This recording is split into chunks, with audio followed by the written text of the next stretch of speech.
Waiting, I think we're live. I'm always waiting till I see it actually pop up on the screen. Looks like it's loading. There we go. Welcome everybody. Tonight we are working in colored, or I'm working, I don't know what you're working in. I'm working in colored pencil, and I'm going to be blending everything with powder blender. And I actually have my old bottle. I'd show you what the new bottle of texture fixative looks like. I left it over there because I'm using up my old one still. They changed the label.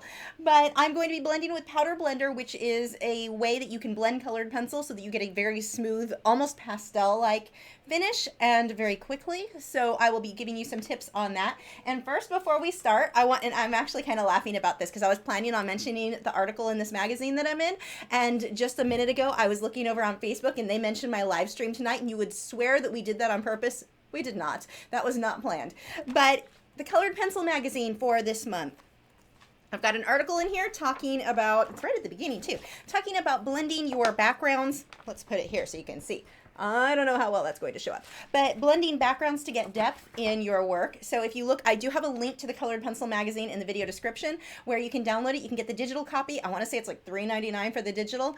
And there's my article, and this, I have to say, is my favorite. It's actually the only magazine that I currently subscribe to. I don't have time to read a lot.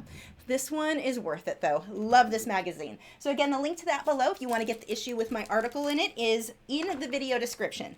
And I have to put it in its fancy cover so that I don't ruin it, because I'm going to be spraying texture fixative tonight, and I don't want that all over this magazine. And it's sticking to the front. I am not using common sense or logic when it comes to putting this away. Okay. Good. Valerie says she can hear and see fine. Am I recording? Not yet. I guess I can start that now. I also want to show you one of the most common questions that I get about using Powder Blender is, can't I just use it on this type of paper? Fill in whatever your favorite type, Stonehenge, Fabriano, Artistico. Can't I just use it on that? And I want to show you what would happen if you do, why it does not work very well. You want to use this on a non-absorbent paper. So we'll go ahead and rip this out of the thing so we can see that. Oh, my glassine is in the way a little bit there. So let's go ahead and sharpen this pencil, or I could just use a pencil that's already sharp. Again, common sense. I am lacking in it tonight. So if I go through, and I'll use this the same way I will on sanded paper, just hold the pencil to the side. If I go ahead and fill in some color there, and then come on top of that with my powder blender. And what this is, it comes in a little jar, and it's a powder. It looks white, but it comes out clear. It does not leave a white residue on your work. Take a little bit of that. A little bit goes a very long way. Try to blend it. It kind of smudges. Not a lot. That's not really great results. You can still see this very grainy, gritty look, which not a look I want in my colored pencil work.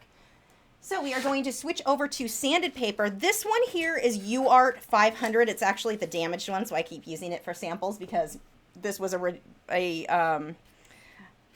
the word I'm looking for? I don't know. Damn, they're not good. They were recalled. I don't even think they recalled them. They just replaced them. Defective. That is the word.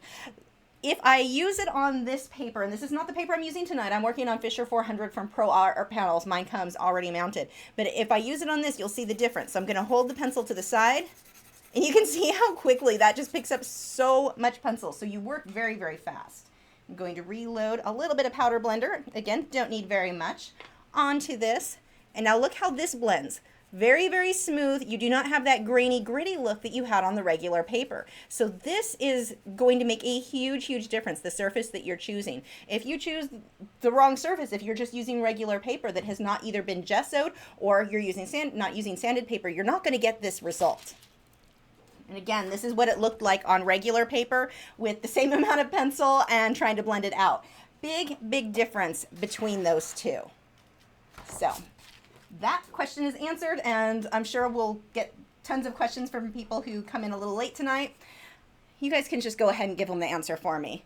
So let's scroll up. I know I've got a couple of questions that I have missed.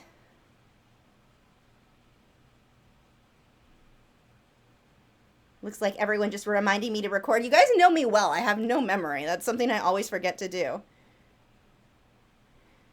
Another really exciting thing I do want to let you guys know is that I found out Powder Blender is going to be in Australia probably by next month or sometime in April. So it's on its way to you guys right now. It's a long journey. So that's pretty exciting for you guys.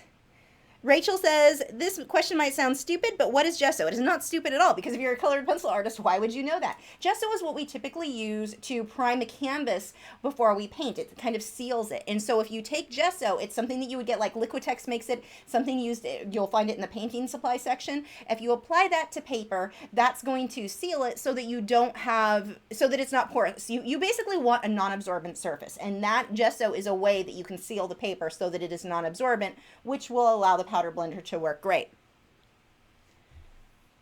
And if you have questions, as you can see what Valerie has just written and how she has it highlighted at Lachri Fine Art, that I'm going to see much more easier in the comment section than if you just write a question. I will assume it's just you guys talking back and forth in chat. So make sure that you do highlight that so I can see it. I don't want to ignore your questions. I just won't notice it if it's not highlighted. So what I'm doing right now, I did my background last night. So now I'm going to start with the orchids. And this is an orchid that I recently just bought. He's really pretty. I named him Taquito Noodles. And let's see what colors I need here. Going to grab some yellow. And actually, I need this over on Photoshop. So I'm going to go ahead and open Photoshop really quick. I forgot to set this up earlier. It's not something that you guys are going to see. It's just something I want to do while I'm working. So I'm working, my Photoshop is way across the room right now, and I'm just using a wireless mouse, and I'm trying, let's see if I can do this from here. If I was not lazy, I would get up and walk across the room and do this in like 2 seconds. You know what? I need to do that because it's going to be so much faster. Wait here. Let me get this going.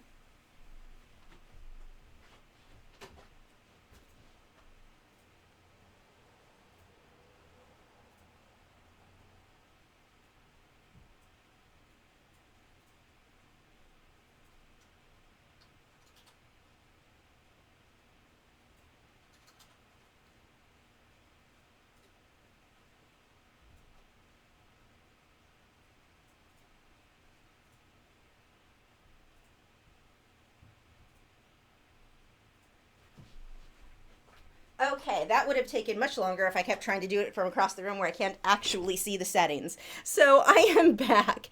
Bellyriffic wants to know if you can spray the fixative indoors. You can. This is not like using a spray varnish that I would not use indoors because the spray, the smell just does not ever want to go away. This I will work on. I'll spray this as I'm working tonight. You can spray it indoors. It is non-toxic. I still throw a rag or something over my face so that I don't have to breathe it in, even though it's non-toxic. I don't like to breathe hairspray in either. So I will throw something over my face, but it dissipates really, really quickly, unlike a varnish. I mean, if you guys have varnished something or used any kind of spray fixative, you know, even if you do it outside and you bring that thing indoors after, it's going to smell pretty bad for like an hour. That is not the case here.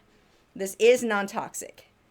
Paul says that he doesn't see a source listed for my reference photo. It's because it's my own. And the clownfish come from graphic stock, so I do not have a source for that. I mean, other than me. Rachel wants to know how long does one container or bowl thing of powder blender last, or how many medium-sized pieces can be accomplished using. I'm not sure because I've not ran out yet. I've been working on this same bottle or jar for quite some time, and you can see, let's see, trying to even it out so you can kind of see. It's about that far down. I mean, it really does. A little bit of this goes a long way. The spray fixative, this is starting to feel, this is my first can, and it's starting to feel a little bit light. Luckily, I've got several replacements because I don't want to run out. The idea of running out of art supplies freaks me out, so I hoard them. But this one is starting to feel a little low. I'm sure I'll get several pieces out of it still, but the powder blender definitely lasts a very long time. And Carrie is suggesting everyone write in all caps for questions so it stands out better. That's not really, that still won't pop out enough for me because my computer, the writing is super tiny either way. It's not something I'll notice as much as bright orange. Okay, so Gary Stamp says, yay for orchids. I just got Gary Stamp hooked on orchids. He has, he just caught the bug and is buying probably too many like I did. Okay, so let's see what color I want to use for my base yellow. These are yellow orchids. I want something, this guy looks like it'll work. Now this, you'll see, look how well this will show up even over the dark areas. If you're working in colored pencil normally, we know that we need to make sure everything's very clean. If I had a dark black like this or the dark grayish colors, if I put yellow on top, the yellow's too translucent, it's not really going to show up. Not the case when you're working on sanded paper. And these are the Polychromos, which tend to be one of the more translucent paint or pencils anyway. So those are really, it's a different experience working on sanded paper. And I didn't think I was going to like it at all. I thought that would be terrible because I like really smooth paper. No, it's actually really nice. I was definitely wrong.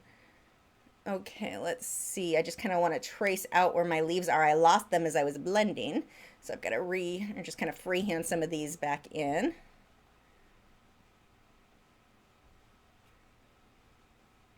I don't really care if these are exact to my reference photo.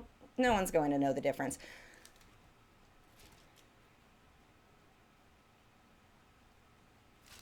Okay, and we've got another one here.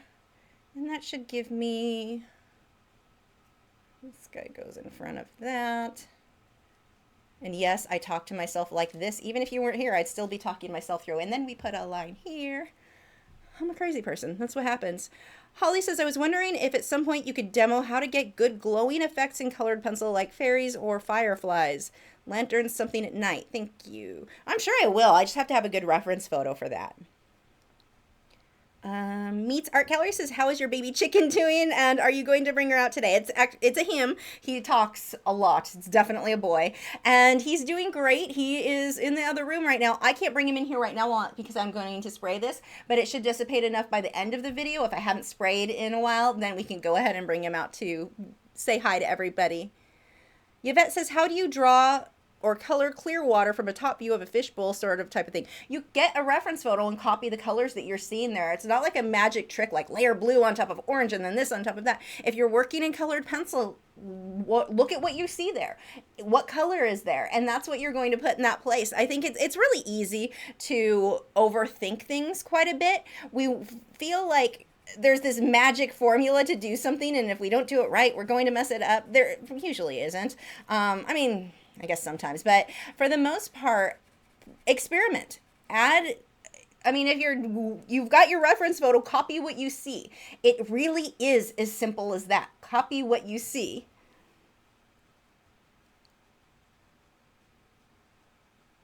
Mara says, why am I using yellow and not green for that? I don't understand your question. Because the flower is yellow and not green? I don't know where you're going with this. Let's see, got a few more questions on here. Sarah Makes Art says, I know a single action airbrush won't be much good for actual painting, but can be used to get the feel of airbrush to see if I might want to invest in a double action airbrush. Not really. I think they're good for misting water to keep it wet, but you're not going to have any sort of an idea as to whether or not you like the feel of it at all. It's not even, it's definitely not the same. What you can do, see, I don't know what area you live in, but a lot of places, I know Coast Airbrush in Anaheim, California, that's where I got my airbrush. I was able to go in and they let me test theirs out and kind of play with them. That's if you can do something like that, or if there's someone teaching a class local to you, that would be a really good way to go to get an idea of whether or not you want to play with them more, if it's something you enjoy. I know with Coast Airbrush, I took a class with them. One of my students, her mom paid because she wanted her daughter to take the class. So she paid me to go take the class with her. So I drove us out there. And I took an 8-hour class with Coast Airbrush. And while I had already been painting, I definitely think I learned some with it. But you used their supplies, so you didn't have to invest anything. Other than the class was actually, you could have bought an airbrush for the cost of the class. But that was really, really beneficial. But that was the place that I got my original airbrush, and they do allow you to try their airbrushes out in the store. Rachel says, I'm going to be doing this a lot. I need to replace the blades on all my other sharpeners that have the catch in them, but I can't find what I did with my replaceable blades, so I'm going to be sharpening it into the trash can tonight. Let's see. Rachel says, just wondering, but how long does it usually take you to finish a colored pencil drawing? How much do you usually accomplish in a day? Depends on the piece and the size. I'll have this one done in about probably 4 days. If I was working with odorless mineral spirits, and doing the same thing, working how you've seen me work before in colored pencil, or I want to say the normal way, but I don't know if that's the right way to word it. But if I were doing something like that, then something this size would probably take me over a week. It just depends on what I'm doing. I've worked on this size before and had it take me 3 weeks. So it really depends on what it is. Nameless Winter says, how long have you been using Powder Blender? About a year now. It was sometime last year that I started to use it, right after it first came out. I got really excited when I saw the video, and so I contacted Aliona, and she agreed to kind of walk me through it.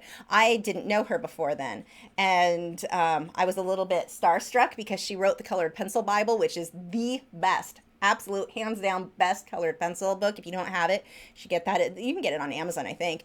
Yeah, you can, because I have the Kindle version of it. Actually, I have a real version, or a hard copy now, too, that she signed for me. But I fangirled out a little bit that I was talking to her when I was asking her questions about the thing, because it's like I've had her book for years, so I was pretty excited about that. But anyway, that's how I started about a year ago, and she just kind of walked me through it, because there weren't a lot of videos out at the time on how to use it, and I didn't want to, I mean, I could see her work and I knew that it worked, but I had a feeling that I was going to royally screw it up, and I didn't want to like give it a bad review because I didn't know how to use it. And so she agreed to answer any questions, and she answers everyone's questions all the time about it. So if you feel like the same, like you're afraid to use it, you don't know what you're doing, she helps people all the time.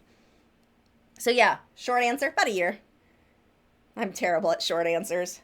Barbara Loveless says, I ordered 2 or 3 of everything in the Powder Blender kit because of running out of supplies freaks me out too. You're not alone. Any recommendations on a better priced sanded paper? UArt is probably the cheapest. You can mount it yourself. And the UArt 500, it's not a bad paper. I prefer the Fisher400, but UArt 500 is okay, and you can mount it yourself. That's probably the cheapest sanded, well, those are the only 2 I've used. So I'm not sure if as far as anything cheaper than that, but I do know it's cheaper than the Fisher400, just because the Fisher400 you can't get from like Blick or Jerry's Artorama. Penny Cash wants to know if I made my bracelet. No, none of these are anything that I've made. This one's from Etsy. These ones, I don't even know where I got those. It's been a while. Most of my jewelry is really old. I don't buy jewelry too often. Mara Black says the leaves portion. Those are flower petals. There are no leaves in this. Pop Culture Chameleon says, have you ever used the 100-pound Strathmore heavyweight drawing paper for graphite? If so, what are your thoughts? I don't remember. Not heavyweight. No, I've not, so I can't give you an opinion on that. Beth wants to know if my paper is black. Well, it is now because I colored it that way, but it started out this color here. So it was kind of a buff color before I started. It took, I want to say it was 6 or 7 layers to get it this dark, where I would do a layer. The first layer I started with gray, did several layers of gray, and then just slowly built up darker and darker, spraying my texture fixative in between. Mara Black says, I thought you were starting the leaf portion of the flower. You and I are having we don't understand each other right now. They're orchids. They've got flower petals. There are no leaves up by the flowers themselves. So, nope. These are the yellow flower petals. But I have a feeling you and I are talking about 2 different things and confusing each other. I am using Polychromos colored pencils tonight. Callie says, how do you get sharp edges with colored pencil? I'm using Prismacolors because that's what I have. My coloring often gets muddy. Any exercises to try? Save up and get a different pencil, like Polychromos are going to give you the sharpest edges. The Scholar pencils, everyone knows I'm not a huge fan of Prismacolor, but their Scholar pencils are horrible. I tried those. I had a student that brought them in, and those were not, no, those were not, those were frustrating to me. However, if you can get comfortable and good with working with those, use them. I mean, I'm not saying don't draw if that's all you have, but if you get to where you're really comfortable working with those, if you start using other pencils, they're going to feel like so easy to you. So it's not that it's not worth drawing with those, but they're going to be a challenge for you. Don't push too hard early on, because they have a lot of wax in them, and so if you're pushing really hard, you're going to get this wax bloom that makes it harder to get the edges. Work in several light layers, but using those weren't ones that I would be very successful in myself. So this has just a teeny bit of powder blender, And so that's just going to be very, very smudgy. Let's see. But as far as using the Prismacolor Scholars, what I would suggest doing is save up and get just a handful of a higher quality pencil, a more professional brand that's going to be easier for you to work with.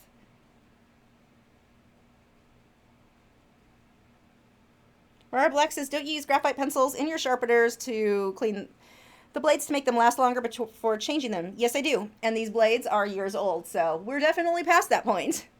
JPC13 Art says, I want to start live streaming on my channel, but I only have like 45 subs. Should I start going live now or wait until I have a bigger audience? Well, I think it depends on what your goals are. If anyone's going to hang out with you, it's still worth doing. It's good to practice. It's good to get the hang of what to do. I mean, you guys have seen me struggle with learning how to live stream, and I had to do it in front of hundreds of people at a time. And then those live streams stay up. So really thousands of people see the videos of me not knowing what the heck I'm doing as far as the actual live stream, the technical side of things. So I would say do it now so you can learn how to do it, because it's kind of embarrassing when you've got a whole bunch of people following you and they're like, wow, you're an idiot, you don't know how to work the internets. Plus it's fun. I mean, even if you get one friend watching you as you work, it's a lot of fun. Grabbing a few of these pencils. Now what I'm doing right now is not going to be super clean. It's going to be a bit of a mess. I will clean these up as I go. This is going to take several layers.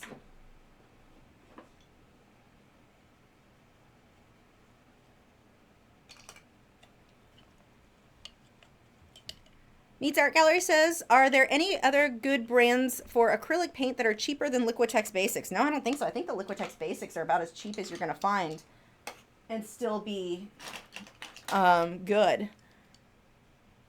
I don't personally know of any that are cheaper. I've tried several, and what happens with a lot of the cheaper ones is that you'll put down your first layer, everything's fine, you blend it out, get everything good, you put down your second layer, and the first layer lifts off the canvas. That's a bit of an issue. Even though the first layer was dry, it shouldn't do that. So it can't, a lot of those cheapy ones just can't do what the quality paints can do. So in that case, I would say get a tube. If you can't afford a full set of paints, get a tube of black and a tube of white of the Liquitex Basics. Get titanium white and Mars black and learn to work with that. That is going to give you a better feel for the paint. Plus it's going to help you to learn your, oh, that goes this way. That's going to help you to learn your values really well too. Rachel says, what are your must-have art supplies when using colored pencil powder blender? Well, the powder blender kit, I like the entire kit. So the touch-up texture, the titanium white, powder blender, the, what do I have? The texture fixative, and then the final fixative. All of those are must-haves as far as what you get in that kit. I use them all. For the rest of the supplies to use with it, for me, sanded paper. I tried the gessoed paper. I was gessoing my own. I tried that several times. And in the end, it's kind of a pain in the butt. I like using the sanded paper that's already ready to go. It's so much easier. And I even simplified it more. Now I'm getting the Fisher400 pre-mounted. It's on a board, so I don't even have to do anything. I just grab the board and it's ready to draw on. But it's a must-have for me. But like I said, you can use the gessoed paper or mount your own, like the UArt if you want to, but the right paper, either gessoed paper or sanded paper are must-haves, and then polychromos are must-haves. Now there are some pencils, I like my wax-based pencils like my Luminance or my Pablos for doing final details on those, but I can finish a piece without those if I need to. So those aren't necessarily must-haves, but they're nice to work with this. Eric Draw says, have you ever taken art classes? What does it mean to be self-taught? Did you ever take art classes? Well, I took that one. I went to that class at Coast Airbrush, but I already knew how to airbrush. I mean, I'd already been doing it. I learned a few tips along the way, though. But what it means to be self-taught is I did not go to school. I didn't take art lessons. I didn't have a teacher. So I have figured this out on my own.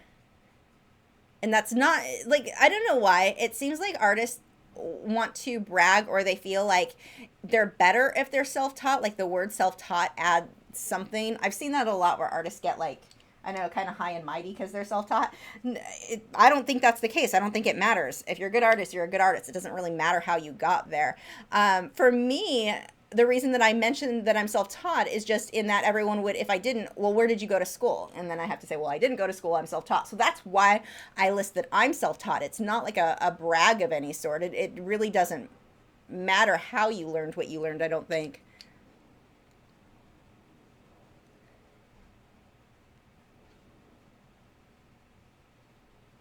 Gary Stamps, oops, that just scrolled by like crazy and I lost the question.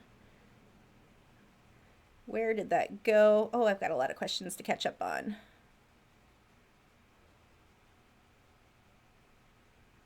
Oh my gosh, how far did that scroll?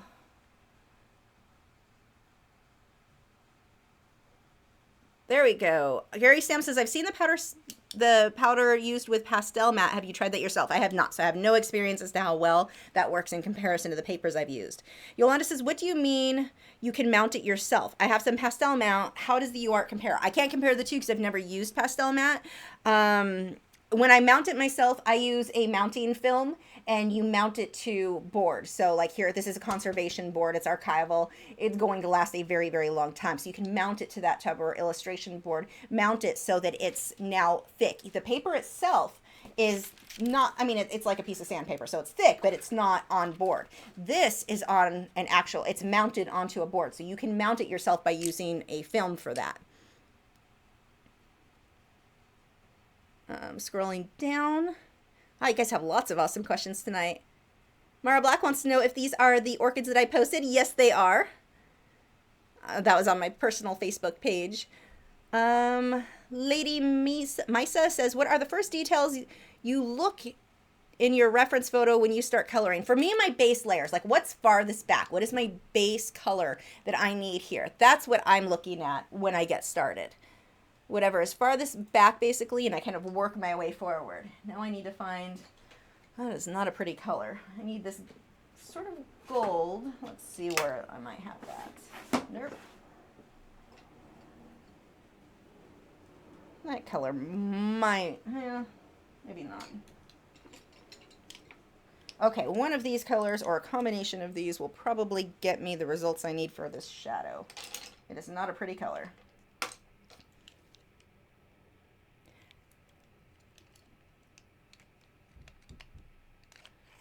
Sagara wants to know how much I decide how to charge for shipping, gallery wrap canvas, for social media sales or website sales. I actually include shipping in the cost of the painting. I mean, it's free, basically. I charge enough for the paintings that even if shipping ends up being $60, it's not that much in comparison to the whole thing.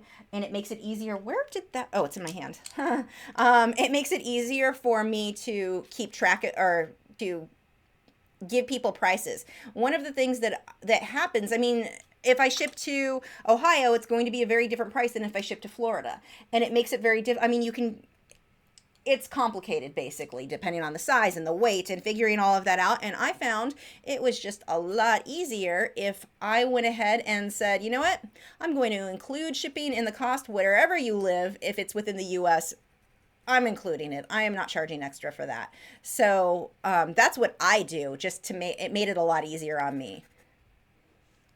I'm not saying it's the right way or the only way. It's just how I do it.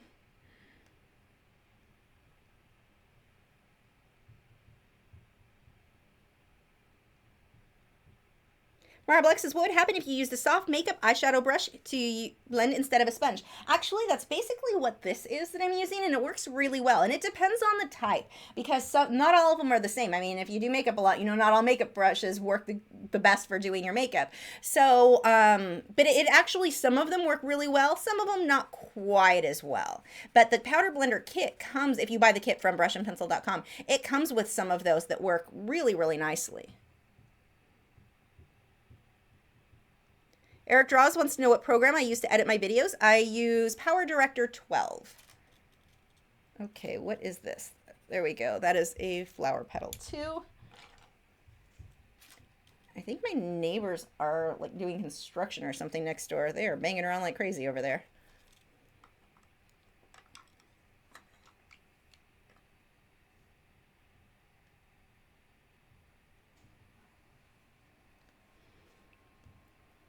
Beth says, can we see the reference photo to get an idea of what you're going? I don't have it on this computer, so I can't share it with you guys.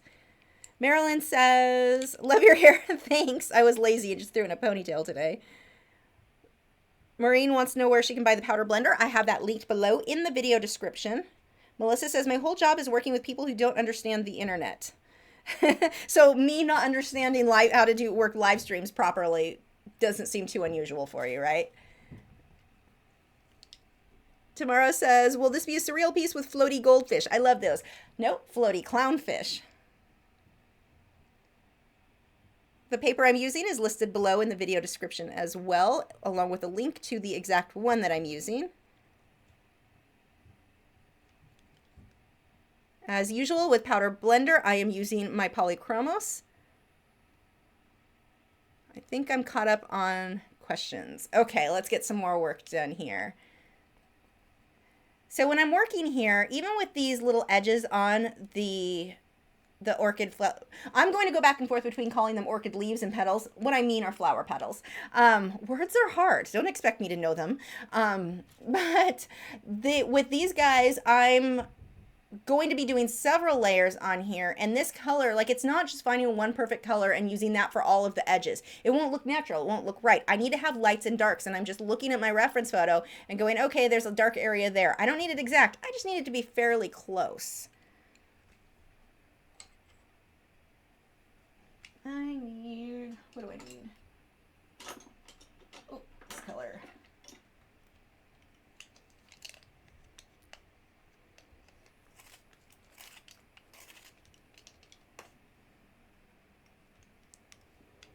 And I want to say, before I forget, thank you to the moderators tonight. I've got Joseph Fincham from Joseph Fincham Fine. Is it Joseph Fincham Fine Art? The Art of Joseph Fincham. And Valerie, who is from, oh, she hasn't commented lately, and I can't remember the actual name of her channel. It's listed in the video description, though. If you head over there, you can check out Valerie. She does really cool wood burnings. I think she does some paintings, too. And we've got Joseph Fincham, who does paintings. Now, nothing I'm doing here needs to be exact. I just need to get, I'm just kind of blocking in where my lights and darks go. I'm going to come on top of this with a lot more detailing later on. I don't even need my colors to be exact, honestly.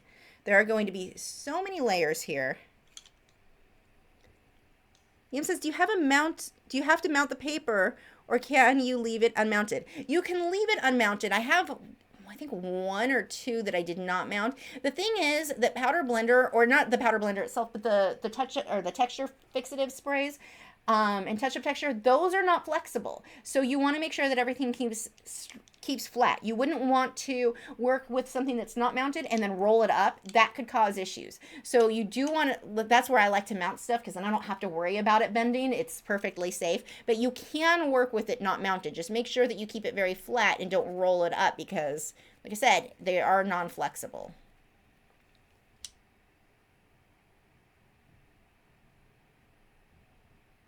Meets Art Gallery wants to know I have parchment paper here. This is glassine. And what this does is it gives me, I can rest my hand here without smudging the work or getting the oils from my skin all over the work.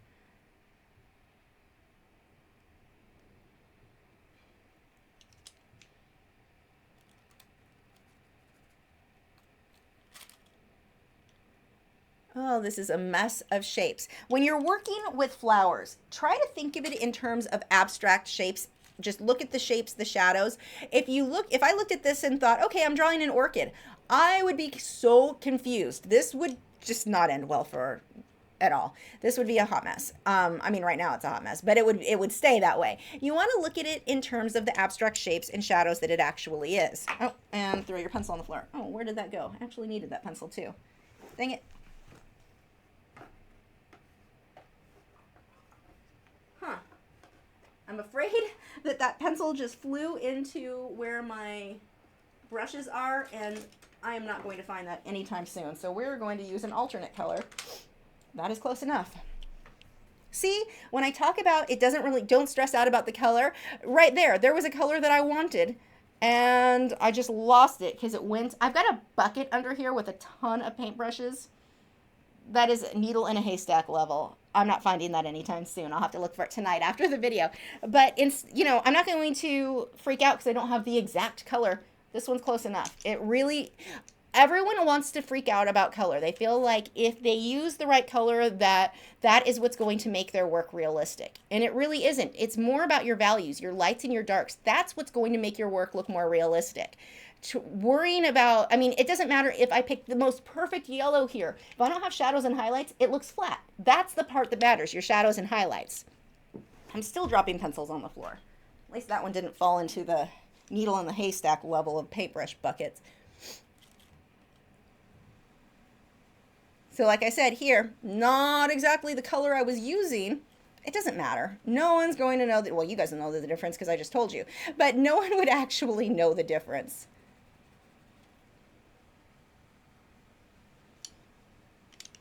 Tomorrow says the pink hanger took it. Watch your toes. You may be right because it's actually down. The hanger, spy hanger is down in the area that pencil just flew. So it could be. I'm going to laugh if it actually is that area, not in the bucket that I think it went into.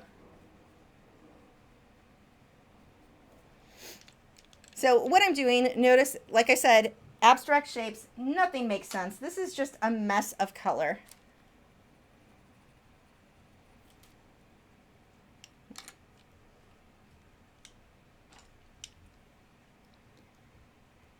Tammy says, will John Middick be joining you in the live stream for the 100th podcast? He will, and he's not looking forward to it. He's all nervous about messing up on camera. So, we'll have to give him a hard time for that. But, yeah, we're going to do that one, I believe, on a Saturday.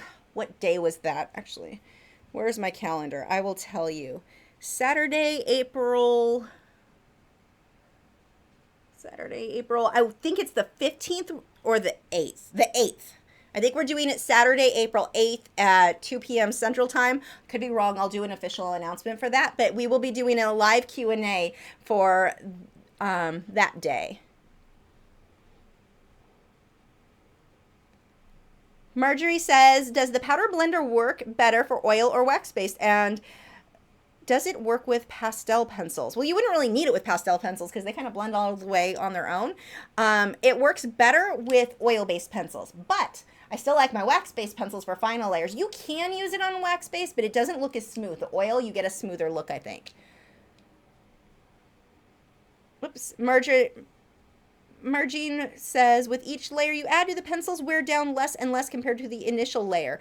A little bit. Like here, it's so smooth, I've kind of flattened it out. It seems like they don't go down as quick, but it's not really so much about them wearing out. It's about those initial layers. I need more pigment, so I'm adding more pigment to those layers. It feels like when you're working, because you are able to work so fast, that you're burning through your pencils faster than you actually are. It's not really that the pencils burn down faster, it's that you're covering more area faster. So it seems like it's eating through your pencils. So yeah, my pencils, I'm sharpening them more often, but I'm getting more coverage per square inch, if that makes sense. So it's really about the same as far as how much of my pencils I use per project. Denise says, did you say how long it will take to finish this? Probably I'll finish it tomorrow night, I hope. If not, on Friday night I'll finish it. Cecilia says, how can I ship an oil painting safely in bubble wrap? You want to make sure it's completely dry, and glassine. I would cover it with glassine and then wrap it in maybe a butcher paper, that sort of thing, and then put bubble wrap over that. I don't like to put bubble wrap directly onto it because it's like the plastic from the bubble wrap. What are my neighbors doing? The plastic from the bubble wrap sticks to, it can kind of stick to the finish of the oil paint, and I just don't like putting bubble wrap directly on an oil. So I will put something first, usually like the butcher paper works, or the glassine, which is going to be acid free. So that's really a safe way to go.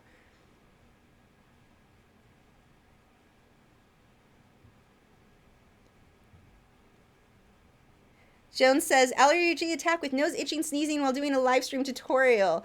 Should you endure or take medicine and risk becoming drowsy? Okay, so that's actually a really good question because it's something that I am currently dealing with, and that's why you keep seeing me rub my nose that itches from, I may have to get up and get tissues. But I'm having bad allergies right now, and it's really nice out, so I've got my patio door open or my balcony door open, so my nose is itching. It is, even though I took something out. I take Claritin, which works pretty well for me. I'd say it works as well as Benadryl without making me tired. So that's what I do.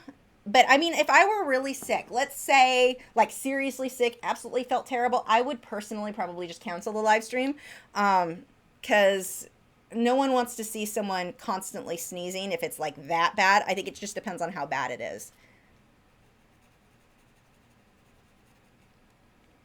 Carolyn says, I have Artist Loft archival quality canvas paper. I am wondering if it's actually archival. If not, why can they put archival quality on the cover? Well, I think archival may mean different things to different people. I mean, how archival? Archival is not equal across the board. It doesn't mean like, I mean, if I say a pencil is light fast, that doesn't tell you, okay, light fast in the sense that it's going to last 100 years, or is it going to last 50, or is it going to last 20? Technically, all are light fast, but different levels of light fast. So I think that's part of it, but I don't know why the Artist Loft wouldn't be archival. If it's acid free, you should be pretty safe. This our drawing says, have you ever used Gambar to varnish an oil painting? Yes, that is what I use. I have a video on that one here. I love that stuff. For those of you who do not know what that is, it's a varnish that you use on the painting, but you can apply it to a painting once it's dry to the touch with oil painting. Whereas normally, wow, just had a weird, massive deja vu. But normally with oil paintings, you need to let it dry for 6 months or so before you apply a varnish. With Gambar, you can apply it as soon as it's dry to the touch, which is a kind of big deal. So that is the one that I personally use. I don't want to put too much details on here because I'm still going to have to spray it, so I should probably leave these flowers where they are as far as they've got enough color blocked in there. Linda wants to know what brand of white pencil I'm using. So far, you've only seen me using the white Polychromos, which works beautifully with powder blender and on sanded paper or gessoed paper. It shows up like it does not on when I work with mineral spirits and on Fabriano Artistico. I almost never use this pencil because it doesn't show up. It shows up so nice on this.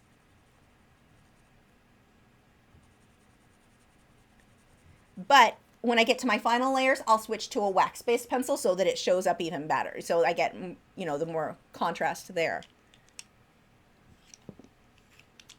I hear myself make grammatical errors. Grammatical errors. Is that even right? I hear myself make those errors, and it's like I can't watch my old live streams. I mean, I guess there's no reason for me to, being that I was there at the time. But I can't watch them because I cringe at some of the errors I make in my grammar. I'm like, what? Where did I come up with that? That's not a word. Or that's not a proper sentence. It drives me crazy when I catch myself doing that.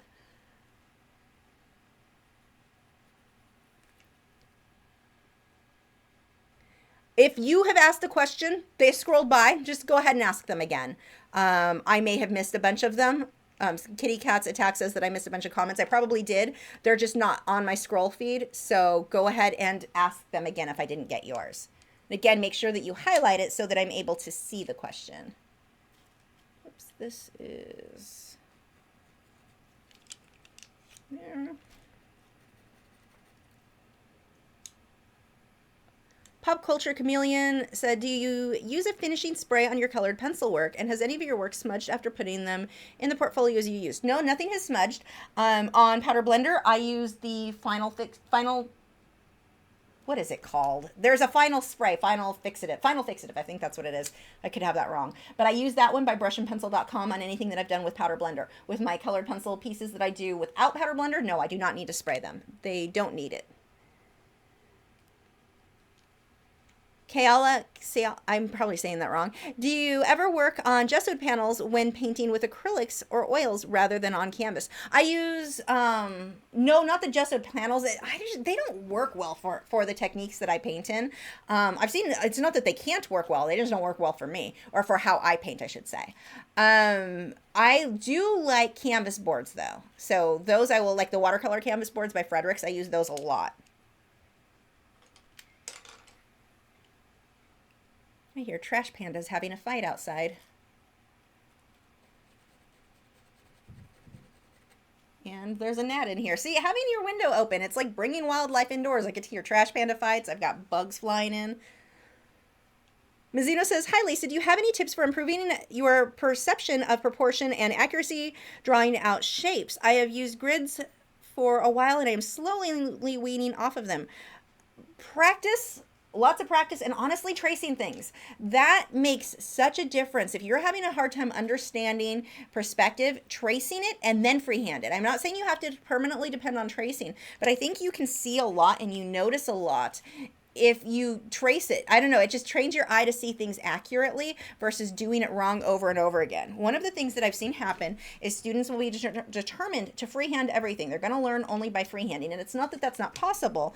It's that it's very common to get to the point where you've made certain mistakes so many times that you just accept those mistakes as being correct. You're just used to seeing your drawing being wrong. That seems normal. And so it can make it harder to draw accurately. And again, I'm not saying that the point of tracing is to forever be dependent on tracing. I'm saying it's a good tool for learning to improve your freehanding skills because you're seeing things accurately. You're seeing how they should be and not how your brain thinks they are. Kitty Cat's Attack says, what is the painting mainly in? I missed the beginning of it. And is it just going to be flowers or something? This is going to be, it's all colored pencil and it's orchids and it'll have clownfish. There's one here and a clownfish there. Can't really see it based on what I have now. And what you'll see tonight, most of this is going to look fairly, I don't know, childish. It's not super crisp, super detailed. Actually, what I think I'm going to do is just get this section of flower and this clownfish. We'll just work on those tonight so I can get a little bit further along so that you can see what this will look like.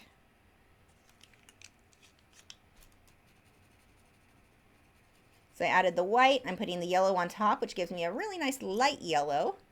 And then I need a darker shade around the edges. Let's switch to this guy. Now this one was an interesting photo. This one I used a spotlight and hung it directly above the flowers. And so I've got a lot of shadows and highlights and very unusual. Like it's kind of one of those where you look at it and go, I don't understand why that shadow is there. It gave me a really nice effect with my lights and my darks.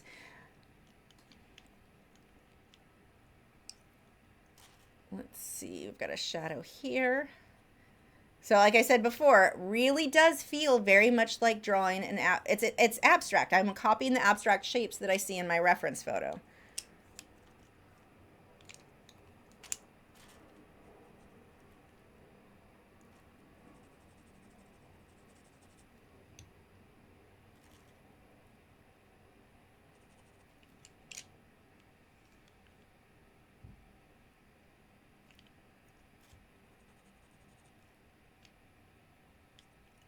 Anthony says, I've noticed some acrylic paints are marked on their website as opaque or translucent. How much does that matter? Can you use them interchangeably if you add water or white paint? Yeah, if I want a paint, like reds are generally not going to be terribly opaque. Even the ones that say they're opaque, the way that I paint, I thin things out too much, it's not going to be opaque. So what I can do is add, let's say I wanted a red fish on top of a blue background. I will just paint that red fish white and then put the red on top of it and get my nice red colors or whatever colors I need to use to glaze in layering to get the colors where I want them. But yeah, I use them all. When I'm buying paints, I don't normally look at it and go, okay, this one is opaque, so I need this color. I can make it opaque based on putting a white layer first. Now, I don't mean adding white to the paint. That's not it. While it makes it opaque, it's going to shift the color. So if I want red, I can't add white. That's just going to make it pink. So I can put white down first, let it dry, and then paint the red on top, and that will give me that nice red, bright red. So even though the red is fairly translucent. Jackie Smith says, when you mount your Fisher400, what type of backing do you use? Black backing board, 4-ply, pH neutral. Contact Aliona. She actually gave me the mounting paper that I'm using, and I don't remember what it was. I want to say it was an illustration board, but I think I'm wrong on that too. I'm not sure, because it was given to me, and that I did that a few times, and now I'm using a conservation board from proartpanels.com. No, this is not a sponsored video. They don't even know who I am, other than the fact that I've ordered a ton of stuff from them. But contact Aliona. If you go to brushandpencil.com, you can send them an email, and they will let you know a way that you can do that, or what they recommend.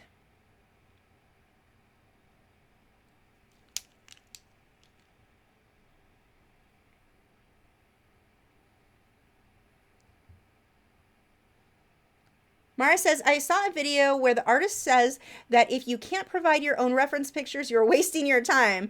Then he states he had gone to Africa 3 times this year. Really? Well, some people can afford to go to Africa 3 times this year. I'm lucky if I can afford to go to the lake 2 blocks away 3 times this year.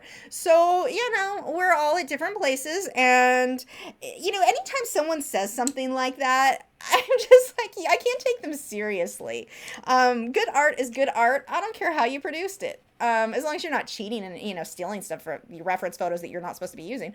But that's just silly to me. I mean, the deer that I painted today, or last week, that is going to be very unique. Those are from all of the reference photos. It was technically 1, 2, 3 reference photos for the birds, 1 for the background, and 1 for the deer. So there's 5, if I'm doing math right, probably not. There's 5 different reference photos that I used to create something unique, to create something that no one else has created.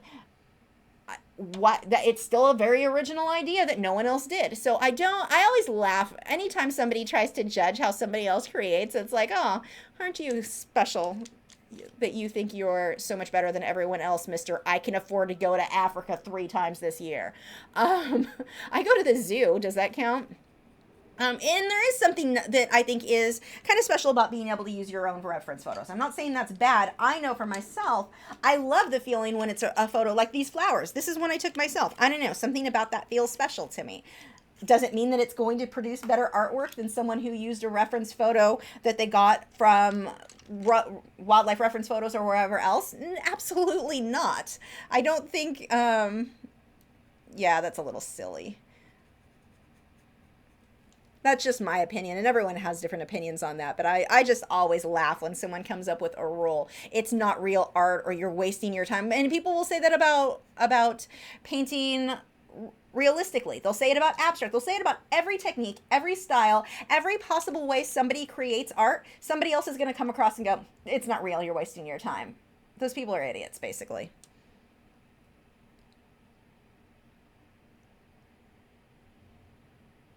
Marjorie says, for backgrounds, you use a lot of airbrushing. Is there a beginner or starter kit that you would recommend for someone who has never used airbrushing? If you go to my website, under supplies, for acrylic painting supplies, I have the airbrush that I use. And it's not terribly expensive. I'm using one by, it's an Iwata Neo. You can get it at like Hobby Lobby. I want to say they're full price, about $80, $80, $90, and you can use a 40% coupon, so you can get it for fairly inexpensive. But all of the supplies that I use are there. I don't airbrush so much. I'm not such an expert where I've tried a million different types of airbrushes and know this one's better than that one. What I can tell you is a lot of the cheap kits really are cheap, and I've had a lot of students buy stuff that they got for great deals on eBay, and it didn't work at all. They were terrible. But so that's about the extent of what I can tell you there. But if you contact someone like Coast Airbrush or one of these other airbrushing companies that specialize in it, they may be able to give you some suggestions. If you tell them what type of painting you're doing, ask them, let them know what your budget is, and see if they've got something that they recommend. Sapphire says, do you recommend learning different mediums at the same time? I started acrylics and moved on to watercolor. However, I feel like I should focus on one before moving to another. I think it depends on the artist. For me, I get bored doing one of anything for too long. Now, when I first started painting and drawing, I did stick pretty much to, we'll start with the clownfish now. I pretty much stuck with acrylic and graphite because that's all I could afford. That's what I had. I was not in a place where I could try a ton of different mediums. It wasn't that I wasn't interested in them, so that they cost money that I did not have. So that's what I learned with. But if you can get some of the other mediums and they interest you, great. But I think that you can get to a point where you're not really getting, if you find you're not progressing very far on any of them, then back up and spend some time just focusing on one at a time until you get a bit more of the hang of it. But I work on several mediums at the same time. A lot of artists do, and a lot of artists learn better that way because they don't get bored then doing the same thing every single time. It definitely depends on the artist themselves. But I think you'll just have to step back and ask yourself, am I progressing? No, I'm not. Then, okay, let's focus on one of these for a few months, 6 months. Let's see how far I can go with just one of these. Let's see. Saguaro wants to know if I attach a certificate of authenticity to the back of my canvas. If so, how do you apply them? No, I do not. I used to make those. No one really cares when I do or when I don't. And they're a bit of a pain to print and make, and I ran out of time and I really need an assistant. But no, I don't include them anymore. If somebody asked for it, I could print one up. I still have the original template. But I didn't attach it to the back. You could staple it to the back of the stretcher bars. There's nothing wrong with that. Or tape it. You could use like masking tape and tape it to the back of the stretcher bars. Not to the canvas though, just the stretcher bars. So that would be an option. I just included them in the packaging when I used to. Carla wants to know how often I use Pixabay for my reference photos. It depends on what I'm looking for. I'm not sure actually how to answer that. I don't know that I've got a number for you. Fairly often. Elise wants to know if I'm planning to study a new medium. I'm going to be playing with watercolor pencils. I have a set from Derwent, and I'm going to get some from Faber Castel and Caran d'Ache. I don't know with any of those how much I'll use them. I'm not sure how much I will enjoy them compared to the mediums I already use, but we'll see.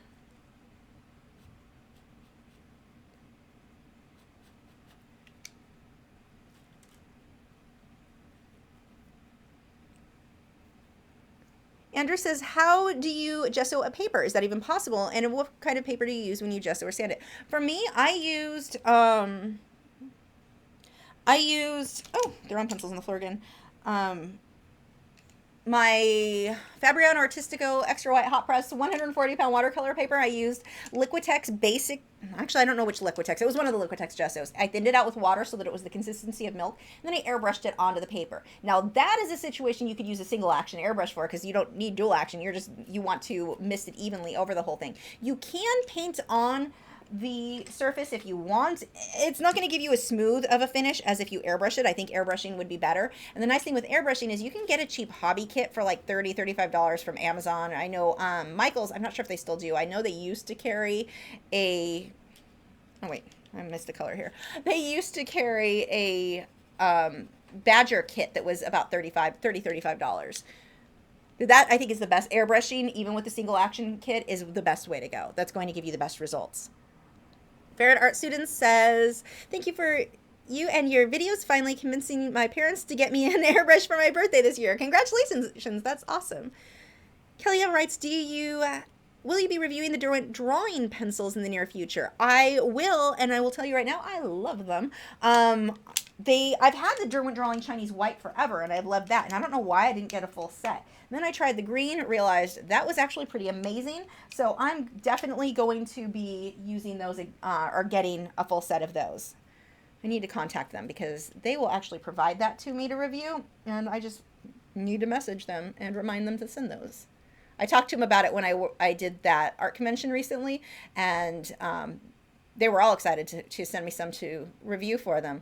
And I already know that I like them. So yeah, I will be doing that. I just wish there were more colors because they're really awesome.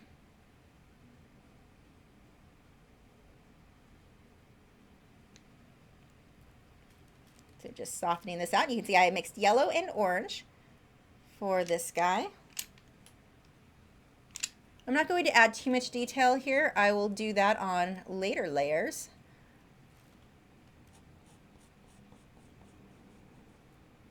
Look how much that white, it's so funny. All of these, this is the Polychromos white. I bought so many of these when I first got my Polychromos thinking it would be like working with Prismacolor that I went through white like crazy. I didn't realize how much I was going to dislike it until sanded paper. Now this is just, I use them so much. And so now I kept them all these years. I'm glad I did because I absolutely love these for the sanded paper.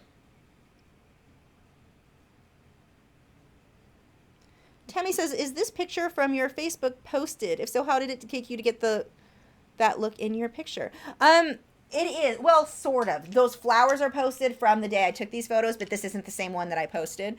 The Photoshop version with the clownfish, that I did not post, so that you won't see, but the Photoshop mock-up. But the flowers themselves, you can see what the flowers look like over on my personal Facebook page, which is public. So even if you're not on my friends list, I don't usually add more friends lately because I don't have time to keep up with it. So, but if you go and look over there, you will probably see where I posted that. And again, not exactly the same, but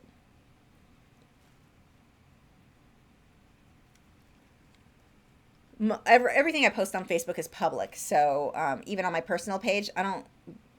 If you don't want something public, I don't think you should post it on Facebook at all, even if your settings are private. So I don't. They're available for anyone to see.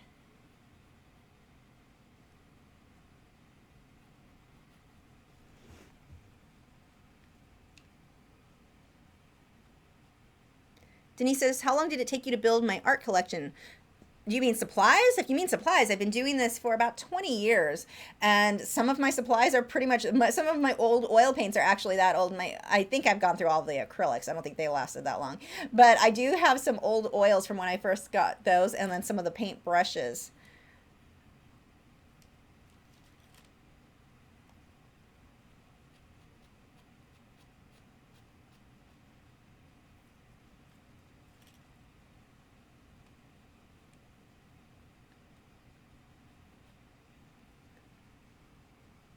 Patty Picasso says, is that pencil holder thingy you have on the white? What is that? Oh, it is a Derwent. It's made by Derwent. It comes in a 2-pack. This one and the silver one. The silver one holds the thicker pencils like Luminance, and then the black one holds the smaller pencils like the Polychromos. I did get one set that was defective though, and it didn't fit those, and I've heard a few people comment that it didn't fit their pencils. If that is the case, send it back or return it. It is defective. It should fit those pencils just fine.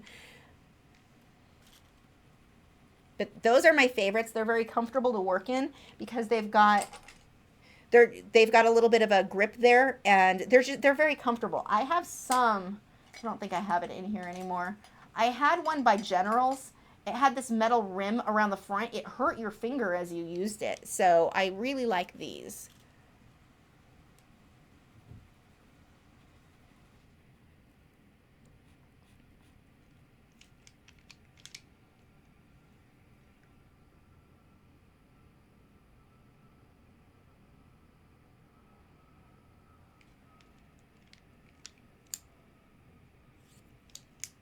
This is not the right color. That is not the right color. That's better. Oh. Why am I getting texts? Let me just make sure none of these are important. Oh, we're good. And my friends, if they're watching this, are going, what do you mean I'm not important? I'm just meaning I can answer those texts later.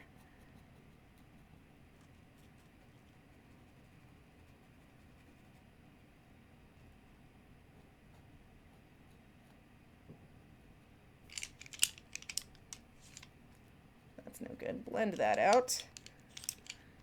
Bigelow Fine Arts says, I wonder if I'm saying that right. Have you ever seen or heard of people gluing short pencils to a longer pencil to get extra use from it? Have you tried this? Yeah, I have. And I don't know how much extra time you have in the day, but I do not have time to be gluing pencils together. And no, I mean, it makes no sense to me because I can just stick it in one of these, instant done. I don't have to wait for anything to dry. I don't have to get glue all over the place. I don't have to buy glue. I'm not sure of, I don't know. There are a lot of like DIY type things that seem like they're actually harder to do than using a product intended for that. In this case, a actual pencil holder. So yes, I've heard of people doing it. No, I do not do it myself. I just don't see the point. And again, I'm going to come from a different place because everything with me at this point is how can I save time? I don't have time to do anything. So yeah, gluing things back together, no, not happening for me.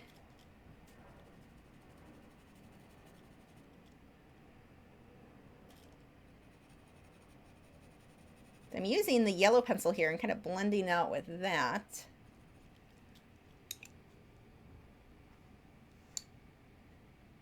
Ghost Seek wants to know if I've tried the finer papers like 600 or 800. You know, UArt makes those. No, I have not. I know some artists who have used 800 and did beautiful, beautiful work. I've just been using the 500 because it worked fine. But even then, I just like the UR or the Fisher400 so much that I probably won't end up buying any more of the other brands.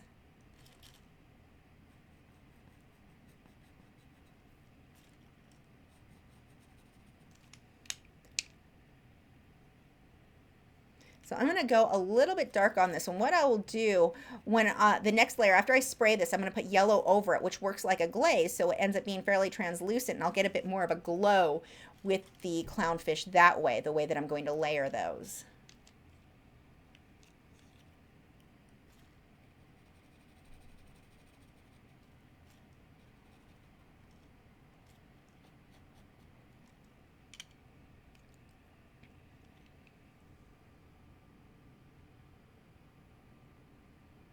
Andrew says, I'm trying to get the right airbrush kit. So does the $30 Badger kit you speak of come with propellant can?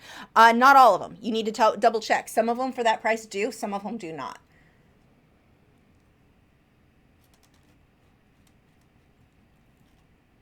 It just depends on the listing that you're looking at.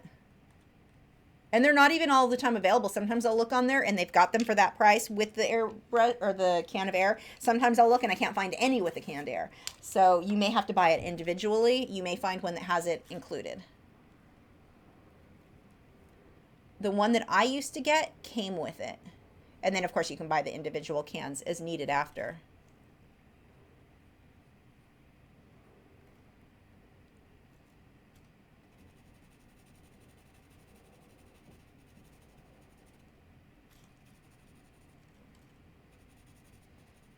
He's going to need a lot of shading later on, but I think that's about where I'm going to stop on him for this layer.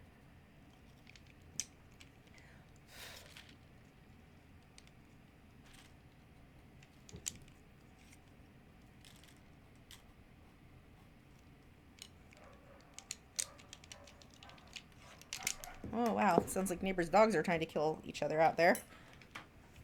Can you guys hear that when the dogs out, or other people's dogs outside bark? Mine don't bark.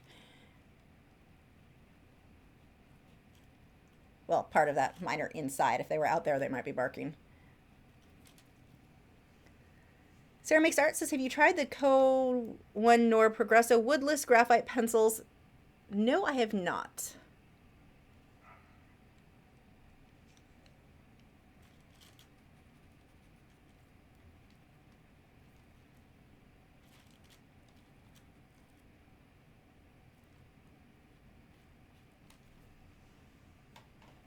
Okay, I'm going to spray this. You want to make sure that your can is shaken really, really well. Just to give you an idea of how well, you can see at the bottom of this, I don't know if you can see the white residue there that comes in your, if you get the kit that has the touch-up texture. This, even when I just shook it like that, it's still there. It's still really opaque. It's not shaken up well enough. It takes a lot to get this really, really shaken up. Now it's just starting to break up. That gives you an idea of how thick this can be. And so in the canned air, it's going to be the same. I need to shake it up a lot to make sure everything's really mixed.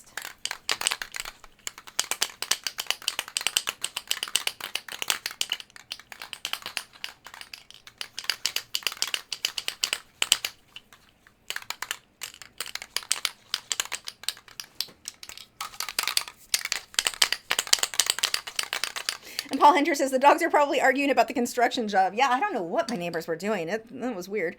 Valeth Artist says, do you think you can possibly make a video on how to paint hair with oil paints or any other paint other than colored pencil? Yeah, I need to. I need to do a portrait. Actually, I have photos that I want to do of a portrait. I just haven't gotten to it yet.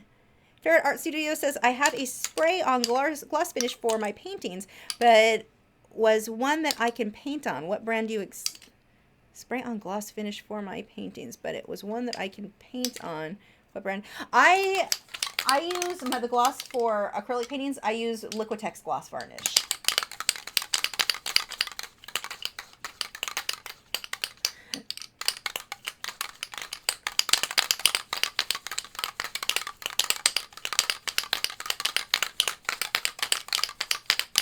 Okay, I'm gonna go with good enough. Maybe it's not.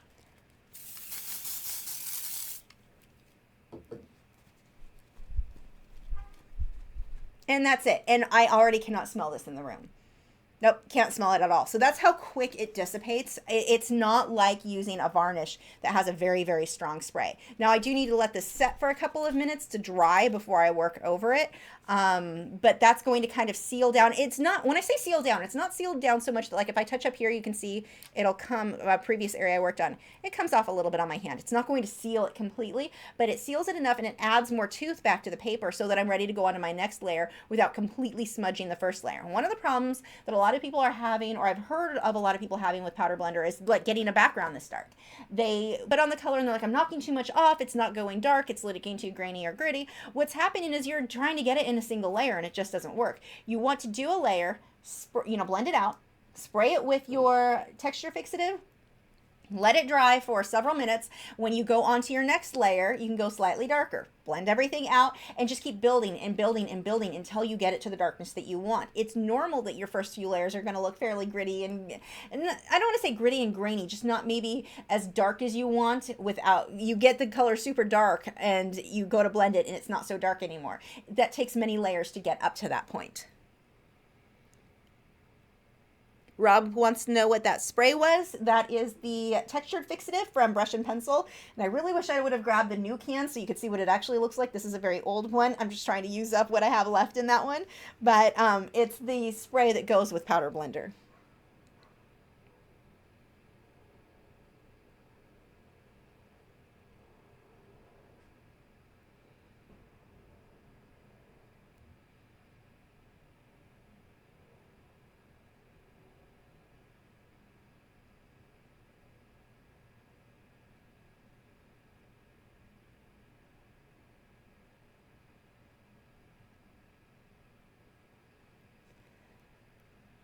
Catherine says, can you please make a video about working with galleries, your experience, and how to approach them? Actually, I want to go interview a gallery owner because I know of a few in the area that I'm sure would talk to me, hopefully, and kind of give you guys some tips on what they're looking for, what to and not to do. I think it'd be better to talk to one of them than mine. I mean, I can give you my experience, but it's been many years, and the type of gallery I would look for now to show my work in would not be the same as the type of gallery that I was limited to when I first started, when I used to actually show in galleries.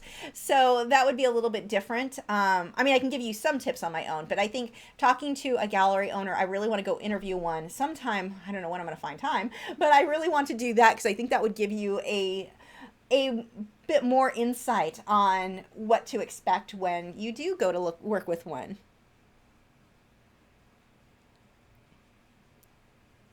Barbara says that she's worried about using too much powder blender. It's not going to ruin anything if you do. You don't need a lot, and it seems like you'll kind of knock more color off the paper if you use too much. It doesn't benefit you. You'll notice if you keep adding more, it's not helping. So you'll quickly learn how much you need, but you're not going to ruin anything if you use too much. So don't worry about that. It's actually very forgiving.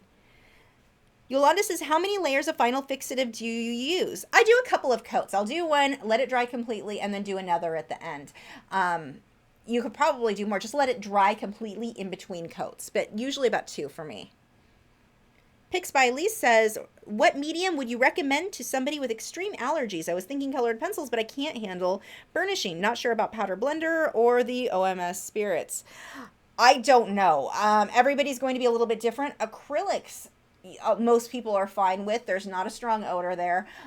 You may not be able to use the airbrush. You probably use the airbrush just for spraying water, a single action airbrush. You might have problems with spraying the paint because you end up if you could wear a heavy mask, but if you don't wear a really good mask, you could end up inhaling, and depending on the severity of your allergies, I don't know what you're allergic to, so there's no way for me to say for sure. But acrylics might be a good way for you to go if you have a problem. I know people who have asthma don't do well with pencils in general because you can breathe some of the powder like graphite or whatever in. I don't know your specific problem, so I can't give you health advice by any means, but acrylics most people do fine with.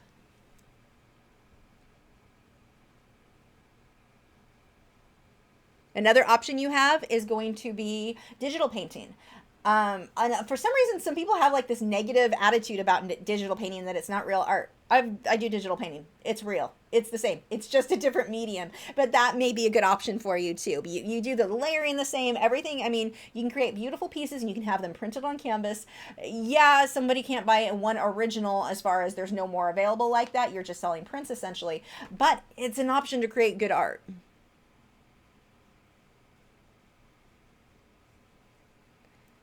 Yeah, if you say you're allergic to 95% of everything under the sun, I'd go digital. It's a safe way to go, and you can create absolutely amazing, amazing, beautiful work. Look at digital artists like Aaron Blaze. He's got a channel here on YouTube. He's actually used to be a Disney animator. Amazing artist, and his digital work is phenomenal. So I don't know why so many artists, that I hear this a lot. Oh, I've got allergies. What should I use? Try digital. Everything I suggest you say you're allergic to, then digital is a good option. I don't know why people fight that. I know it is expensive to get started, if you get a Wacom tablet or something like that, but it's a good medium. It is real art.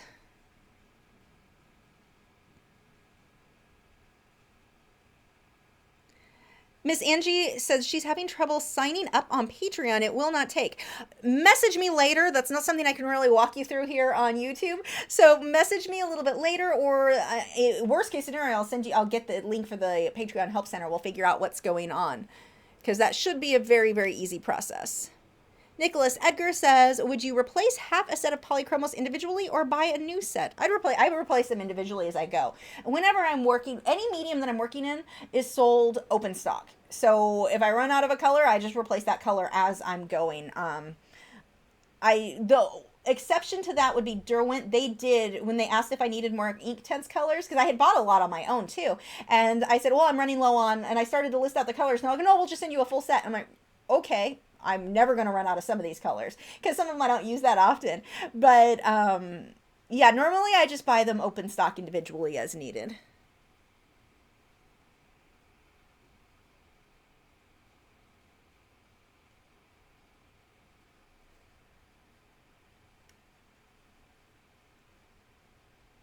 Yeah, Pix by Lee says, thank you kindly. She's the one who asked about the allergies. She said, I've been doing digital for years, but more steady the other way. And I get a lot of what you said with people saying that's not art. No matter what medium you work in, no matter what style you work in, what technique you use, no matter what you do, somebody's going to come out and say it's not real art. People say it to me all the time. Oh, that's photorealistic. Why bother? That's not real art. If it's not abstract, it's not real art. And I mean, what's funny is these are the same people who enjoy artwork that is a toilet sitting in the corner as installation art. See, to me, I don't think that's real art.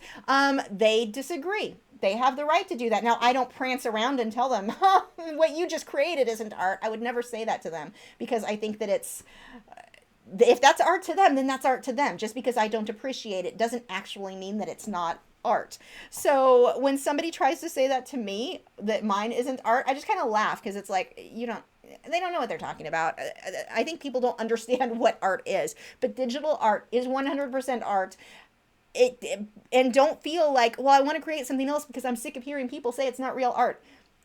Work in colored pencils and you're going to have someone tell you it's not real art because it's not oil painting. Work in photorealism and someone will tell you it's not real art because you could just take a photo of that. Yeah, because, getting photos of goldfish or clownfish and orchids are super easy. If you worked in abstract, you'll have a realist say, that's not real art. I can't tell what it is, so it's not real art. Everybody of every medium hears it. So don't feel like just because you were working in one medium, if you worked in a different, that you wouldn't have to deal with that anymore. You will. It doesn't matter. You're still going to get people out there who make these claims. Denise says, times are definitely changing. Would love to try digital art. Yeah, digital art is fun. And I'm not sure that I even respected it as much until I started doing it. Once I did it and realized, wow, this is the same as drawing.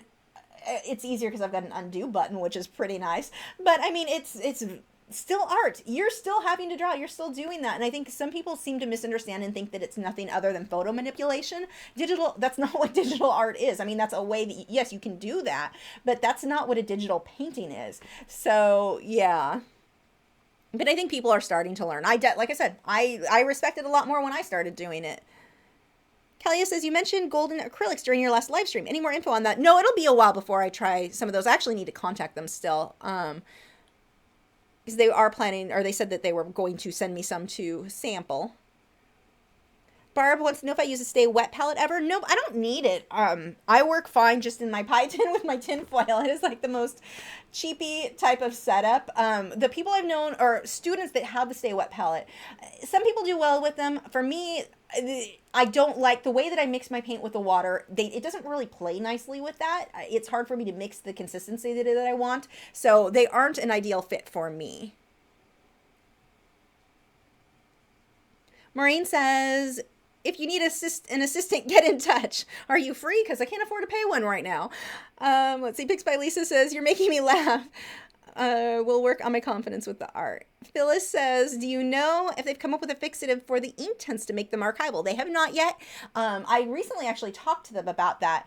I don't know that they make one themselves, but it'd be nice if they even worked with another company maybe to it. I don't know. We'll see what they end up doing in the future. But I mean, there are sprays that we can use that are compatible. So, and the one that I've had is sitting in my living room. It's only been a year, so that's not really saying much. It's not faded at all. It's behind UV glass. It's still behind the spray. I need to do my sample to see how much I want to see how much the spray and the UV glass actually helps if I put it in direct sunlight. Not that you would do that with actual artwork, but I want to see how much of a difference that spray actually makes. Just for, you know, we'll find out. And I need to remember to do that. Fabsome Draws wants to know if I'm vegan. Why would it matter? I'm not sure what my eating habits have to do with anybody else. Let's see. Scrolling.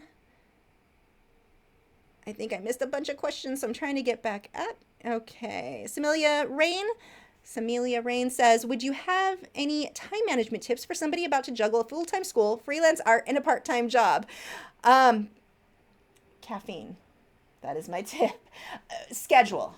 Come up with a very good schedule where you know from this hour to this hour, I'm doing this. This hour to this hour, I'm doing this. If you don't schedule, you're not going to get nearly as much stuff done. And I fought with scheduling stuff because I don't like schedules. I want to be free to draw when I want and watch TV when I don't even watch TV. That had to leave my schedule, although I've been obsessively watching Iron Fist and not getting any sleep because of it.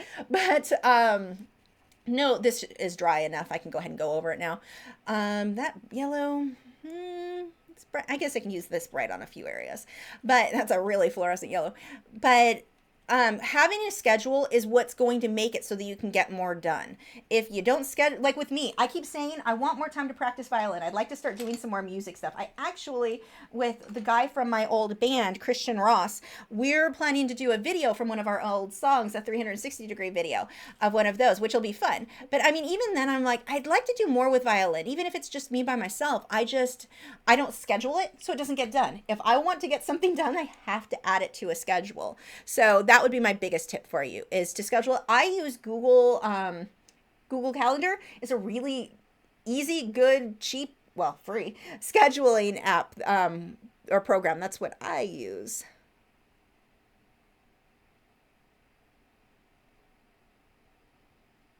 Let's see.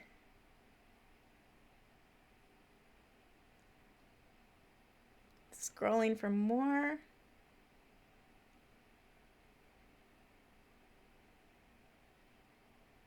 Linda said, did you put the light color spots on the background, the white of the paper, or did you put it on top of the layer of colored pencil? I did dark gray and just kept building to darker and darker. And then I took that's not white. It's actually a pale gray. Which one was that? That is warm gray 1 to do the spots. And I just lightly use the side of it. And you'll see that in the video next week. You'll be able to see how I did that. But I do it on top and then used my finger to soften them out. Pop Culture Chameleon said, did you ever try using the Strathmore mixed media paper for your colored pencil work? I remember you saying you wanted to at one point. I don't know if that's what I have over there. So I can't answer the question because I have some and I'm not sure if I did or not. If it's what I think it is, I have used it. I like the texture, but it's too lightweight for me, so it's not one that I use. Denise says, how long did it take before you got sponsors? The first sponsored video, it was just a single video that I did, was with Fredericks, and I had about 1,000 subscribers at the time when I did a promo video for them. Now it's getting to where people will come to me, which is kind of exciting because that's, or they're contacting me wanting me to do stuff for them. Yeah, that is all in its own kind of exciting. But I'm trying to think, when did it slowly started happening more and more. I'm trying to think of when certain people that sponsored, like Smart Art Box. I don't remember when I started working with them. It's been almost nearly 2 years, I'd say. I don't remember. I'm not sure how to answer that, honestly, because it just kind of trickled in one at a time. And the way that I started working with each company was a little bit different than how I started with a different company. So some I contacted, some they contacted me. So I'm not sure how to answer that. Okay, scrolling down. I probably missed a bunch of questions. And I apologize if I did, because this is being weird the way it's scrolling. It's like my computer's jumping all over here. Jones says, it's going to be my first time included in an exhibit. Frames are required. Any tips? Should I go with expensive ones? No, do not go with expensive ones for a couple of reasons. One, the buyer of the artwork is probably going to want to get different frames than what you choose. I like to go basic. I want something that's going to complement the artwork, not detract from it. And you can get these really fancy, super looking, amazing frames, and they're fancier than the painting, and that takes away from the painting. It may draw attention away. Whenever possible, I try to go with black. Just simple, cheap. It looks pretty, it's nice, it looks complete. Someone can hang it on the wall as is, but if they want an expensive frame, they can go buy one. There's no point in spending $400 on a frame that somebody doesn't go with that the buyer's home. So I would much rather, I get mine usually from Hobby Lobby, because their open frames go on sale. Well, open frames one week, then the next week will be their regular frames. They go half off every other week. They rotate which one's on sale. And that's what I put in galleries. Now, if a buyer wants a more expensive one, I can do that, and I'm going to charge them extra for that. But no, I do not recommend in a gallery. And the other thing is, when you're transporting paintings, that frame is the thing that's probably going to receive the damage on the corners and such. I don't want to use an expensive frame that is going to get messed up by the gallery who's taking down. And it'll depend on the gallery. You can talk to them. Maybe they require you to use more expensive stuff. That does happen. Rare. But no, I go with cheap. And when I say cheap, I don't mean I go to Walmart and try to fit something into something that doesn't look good. I don't mean that cheap. I mean simple, basic. So my like a painting that I just got, oh, it's not in here. I've got to frame my hummingbirds. That's going to be hung at the Frisco City Hall. I've got to drop that up on Friday. That one I paid, the frame was like $50, and then I had a 40% coupon because I didn't get it when it was on sale. Time didn't work out for me there. But that one is basic. It's black. It's pretty. It's a nice frame. It's not a super expensive frame. If somebody wants to buy the work, they can then get the frame they want that costs more.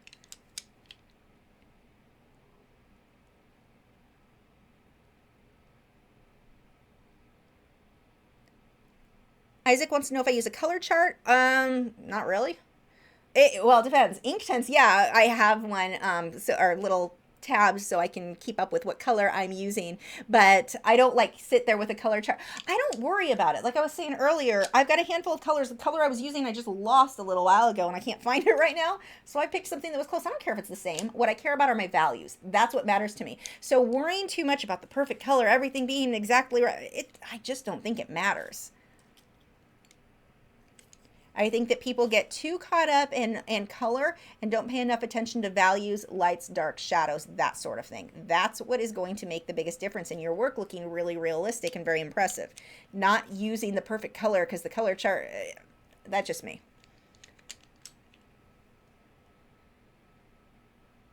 Let's see. Oh, I've got a bunch of questions that just scrolled past me. Let's try to find those again.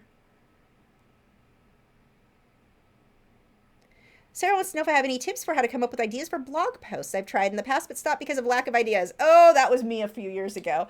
Now, for me, my blog posts are essentially just whatever my video was. It's just written out and then I've got the video linked in it. But you can get ideas if it depends on what you're doing. Are your blog posts just about you and your art? Then you can just kind of document your life and what it's like being an artist day to day. If your blog posts are teaching other artists, then an easy way to get ideas is to go to Facebook groups and look at questions people have.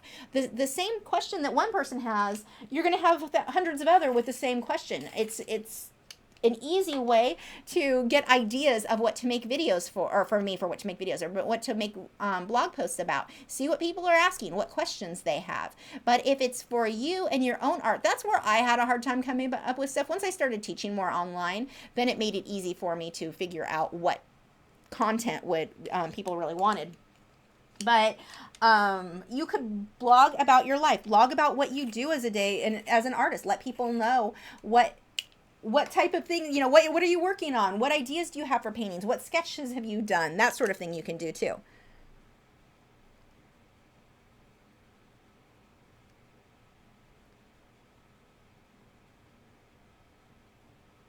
I am scrolling, looking for the next bunch of questions. Maureen says, I've been following you since before your first sponsor. So happy for your growth and being acknowledged. Thank you. Barbara says, how do you utilize the powdered titanium white again, please? I cannot find the video. That was on the cherries. I used it on that. And what I would do, and actually I didn't even think about that. I could have used that for my circles in the background. I'll show you really quick. I'll put those pencils down and find my titanium white. I could actually take this, and I think I'm going to go back through and do this on some of these circles, because I don't know why it did not cross my mind until you just asked right now. I forgot about that. So the titanium white, it's a powder, and it looks very similar to the powder blender, so make sure you're reading your label, because I grab the wrong one all the time. And what I'm going to do is just use a little, this is the little brushy things that come in the kit, and I don't want too much, but I can use it to actually paint. I'm going to switch that over to blend out with that side. Oh yeah, I'm going to be doing this for some of the circles. That is so soft and so nice. But you can use it.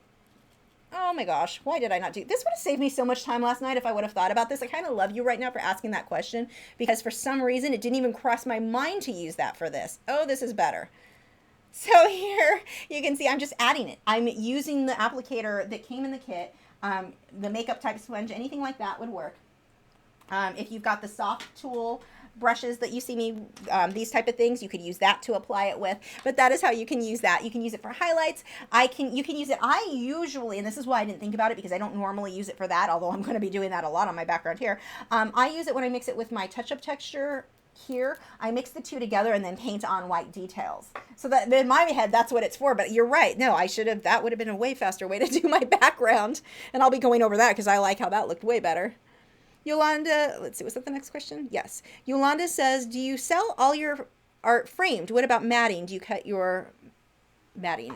Or question mark. No, I do not sell my work framed unless it's already framed at the time. There are times where it's already in a frame and it'd be easier. I don't want to remove it. I'm just shipping it how it is. I had to frame it for a gallery or whatever. But no, that is not typically how mine come. Now, my colored pencil work, I usually will ship matted. And when I do mat my work, I will... If I can buy a pre-cut mat, I'll usually do that. But if not, I can cut it myself. I do have a mat cutter. I've got to cut one tomorrow for that hummingbird one because it's a weird size in the frame and all of that. So I will be cutting one tomorrow. So yes, sometimes I cut it. I found it was cheaper because I was needing so many custom sized mats that it was cheaper for me to just buy a good mat cutter and learn to do it myself than it was to continuously have the art supply store do it for me.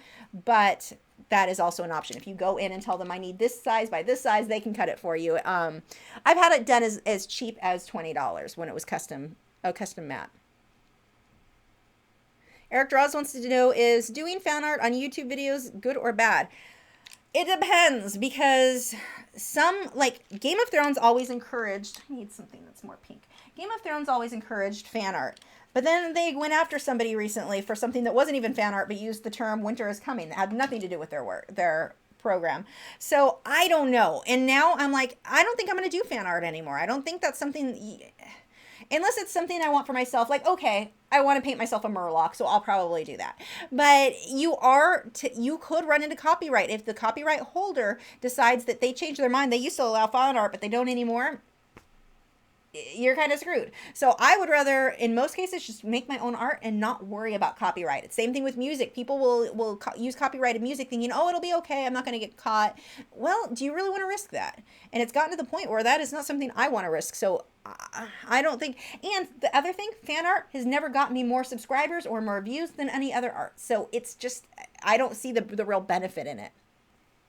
Vix Trick says, hey Lisa, I know you get asked this a lot, but do you have any further advice on being afraid to finish a piece when you don't want to mess it up? I've been working on one for 2 years. Yeah, well, if it's not finished, it's not good. I mean, when you say mess it up, how are you going to mess it up? What's the worst thing that happens? You have a bad layer and you add another layer on top. No big deal. You've got to get over that. And I would say, don't allow yourself to start anything else until you finish that one. Oh, I don't want pink there. Finish what you're working on, finish that one that's taken you 2 years, get it done, and then start something new. For me, I don't allow myself to start a new project until one is finished, with very rare exceptions, like I've got to start the Smart Art Box project, so I'll do that before this is done.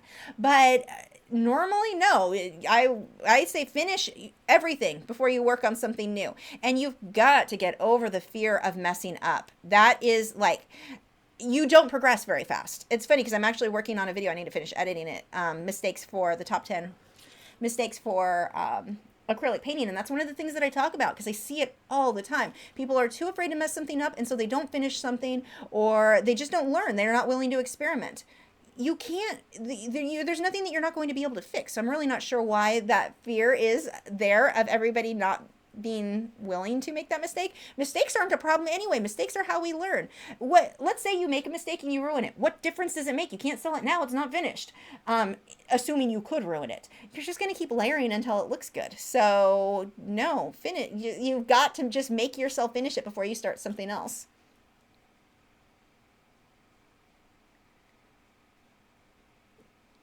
Dennis wants to know if I'm planning to do more landscape drawings in colored pencil. I'm sure I will. I don't know when, but I'm sure that I will. I just scrolled too fast and lost where I was. Oh my gosh, I apparently missed a lot of questions. Here we go. Joan says, I appreciate... Okay, I got that one. JPC13 Art says, I'm lucky. My art teacher had a bunch of frames donated to her, and she lets the students use them. That is awesome.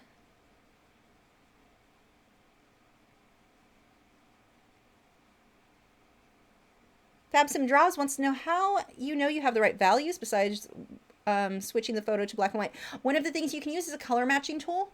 I've got many videos. If you look up Lachri and Photoshop or Lachri and Color Match, you'll have videos that come up, and I'll show you how I check stuff that way. Another, take a photo with your phone. Look at it when it's smaller. It makes it really easy to see how if you're too light or too dark. Sometimes when you're up close to it, it's not so obvious. But take that photo, and that will show you a whole lot that you might have been missing. Maria says, how can I make my Facebook page more interesting other than posting my own paintings? Post things that help other people. Share things, motivational quotes. You can share other artists' work if you want to, or you can share tips on how you completed a drawing. You can share in progress, like do a slideshow, step by step, of whatever piece you were working on so they can see the progression. People like to see the time-lapse type things or see something like that with the progression going on there. So those are a few things that you can do. Liv says, I was wondering what your favorite way to store pencils. I have my tins, but it's difficult getting them in and out. I have these boxes right here. These are 3-drawer pastel boxes, and the pencils just slide in there. That is my favorite way. You can get these on Amazon. I get mine from Jerry's Artorama. Dick Blick also has some. The Jerry's Artorama ones seem to have the best reviews as far as the some of the other brands. People were having problems with warping and such. Don't know how big of a deal it actually was, but those are what I use.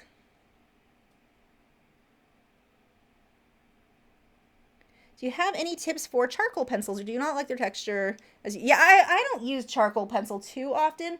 I have full sets of them. I'm just not, it's not my favorite. I'm not sure what tips you're looking for, so I'm not sure how to answer that. I need more information, a more specific question I can answer you there. Mara wants to know how many fish are going to be in the painting. 5. Hey Jay Hugs says, how did you find your art style? I've been painting for a year, and I know that's not a super long time, but I'm not sure what my style is or what it could become. Your style is going to find you. You're not going to go out and look for it. The more you're painting and drawing, you're just going to have a style develop that you don't necessarily see it coming. That was what happened to me, and how it pretty much works for everybody. You start painting, you're going to find things that you're interested in, and you're going to refine it. But in the meantime, don't worry about style, worry about creating, and the more you create, the more that style is going to develop all on its own.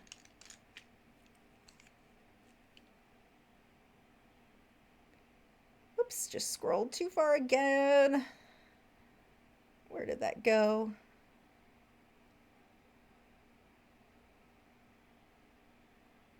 Denise wants to know how long I'm going to be streaming live until I've got about 20 more minutes tonight.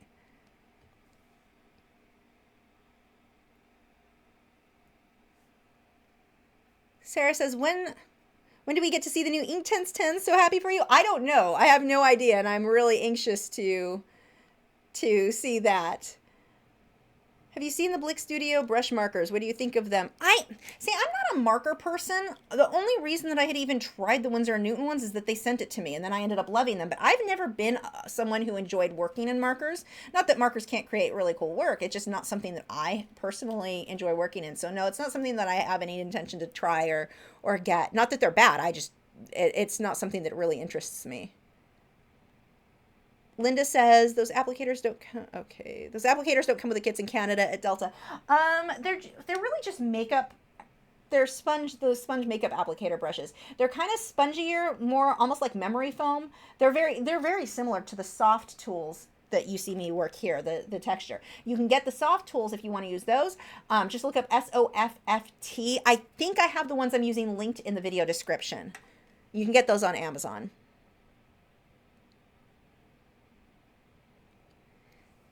Dennis says, how can you develop or create your own artist's name?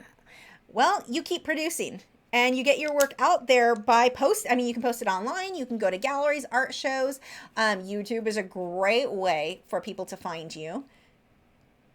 But that's just going to happen. You've got to create a lot of work. I remember when I was younger, I know this isn't necessarily your question, but I remember when I was younger, I seemed to have this idea in my head that as an artist, you basically just you're going to produce that like one piece that's going to make you, that everyone's going to see and they're going to love, and you're going to be famous and everyone's going to buy your work from then on out because they saw this one amazing piece. And that is just not how art works. You don't just get discovered. That's a big artist myth that's not how art works at all. You're going to produce constantly. And the more you produce, the more chances you have of people finding you. I mean, it's kind of like you put out a thumbnail. What are those things that you use for sewing? The thumb. I guess, okay, that's not a good example because apparently I don't even know what the word is. Let's say thumbtack? No, that's not the word. Let's say you put out a teeny little cup of water. That has a chance of catching only so many viewers, so much of an audience. You put out more cups, so you produce more artwork, each artwork being an additional cup. The more of those that you put out, the more viewers you're going to have the chance of finding you or seeing you. You have to produce constantly. So with me, I mean, I've produced thousands of paintings and drawings, and I'm not over exaggerating, thousands in the last 20 years. There's a lot. I've had people that found me because they liked clownfish art, and then I found other people who liked me because they liked the deer. I mean, the more you produce, the more chances you have of somebody finding you. And so that, I think, is the biggest thing, is just keep painting, keep putting your work out there, get it out on social media, get it out on YouTube, which technically is social media, get it out there. You can do local art shows if you want, and galleries, but I mean, getting it out there online is a very big deal. Let's see.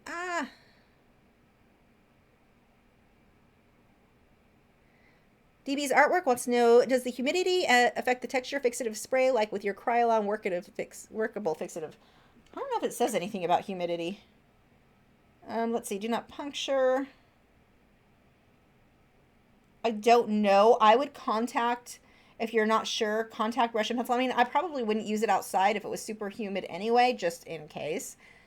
But I would contact them and ask them if it matters how humid it is. I've not seen any difference. Like right now, it's actually kind of humid in here. I've not seen any difference myself, but I don't know how humid it would have to be to cause issues.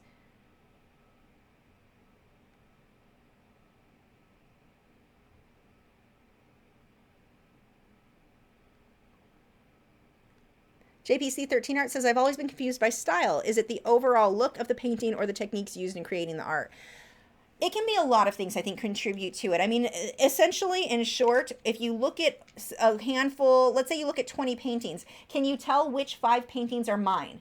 Hopefully, yes, I've got a specific style or, you know, certain things that I tend to paint. It can be the way that I paint, the way that I move my brush, the way that I move my pencils, that sort of thing.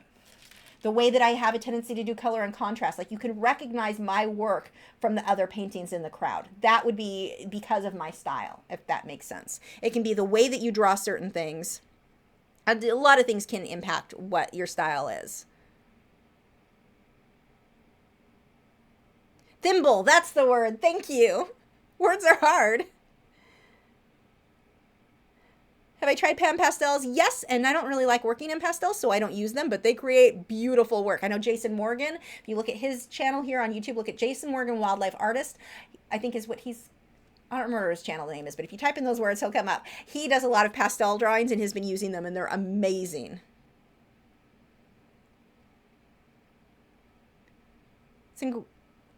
Saguaro asks, how can you handle commissions that are different style direction than what your business goes for? For instance, I do realism and wildlife, but I have a client wanting cartoon art. Honestly, I'd say tell them no. That's not what you produce. Unless you do and you're good at cartoon art, you're not going to make them happy, which is not going to make you happy. It's overall going to not be a good experience. So while I have done work that was not a style I liked, and I don't remember anyone being terribly unhappy with it. I mean, I got paid. I wasn't happy with it because it's not my style. I don't like it. It was actually a cartoon one I had to do. The doctor I did the work for brought me, actually it was the doctor's wife. She brought me the style she wanted, another artist she liked, but she wanted me to do it with, it was a drawing of the doctors that worked in that animal hospital. I did it. If I was asked to do it now, I wouldn't do it again. I was never happy with it, never proud of it, did not want my name on it.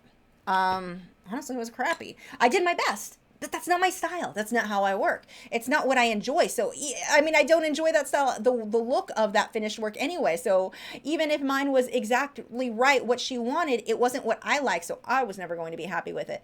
I don't think that you need to accept every single commission available. And I know it's hard to turn down work because, you know, the whole starving artist thing can be a very real thing, especially at the beginning of our careers. But taking a commission that is not a style you work in, I don't recommend doing at all. And I won't personally do it again.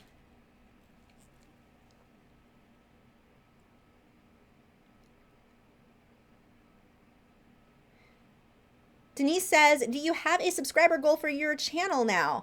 Well, I mean, I think it depends on what goal for when. I mean, by the end of the year, or you can look at your future projections and have an idea of when you'll hit certain points. But yeah, I mean, 200,000 I think would be great. I'd love to hit 1 million and get that subscriber plaque. I don't know if that will happen, but I think that's a pretty good goal. That would be awesome, just because you get a fancy plaque again. But I don't know. I don't know. I haven't really thought too much about it. I mean, I want to see continued growth rate at the rate. I'd like it to see, you know, more than what I currently am, but I don't necessarily have a number that I'm like, this is my goal to hit. I get excited with every mile, like every 5,000. Oh, heck, every 1,000. That milestone I always get excited with. Billy Summers says, you are such a talent. Thank you for sharing your gift with us. Thank you. Mara Black says, are you going to add other colors into the background? No, but I am definitely going to go back through with that white, titanium white, and draw or shade that in, because that is a way softer. I loved that look. So I don't think I'll be adding more colors. I want to keep it very, very basic, very dark. I wanted kind of a silvery black look there. JPC, whoops, no, I'm saying JPC, and I don't think that's what I just read. Yeah, JPC47 says, any tips for drawing or for developing a business plan for art? That is a question that I could sit here and talk about for the next 3 hours, so I can't, it's not something I can simply answer. Consistency, scheduling, figure out what your goals are, and then it makes it easier to figure out where to go from there. You need to figure out who your target audience is. is the person, who is the type that is going to be interested in what you're creating?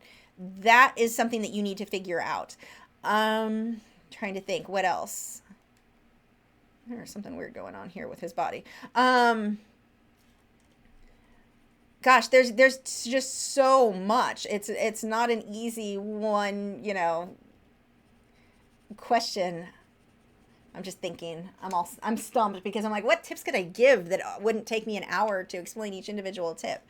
Consistency, I think, is the biggest thing, and setting goals, having a list, having a schedule of what you want to get accomplished and when, having a website, so important. Get that website going, get your social media going, start working on those.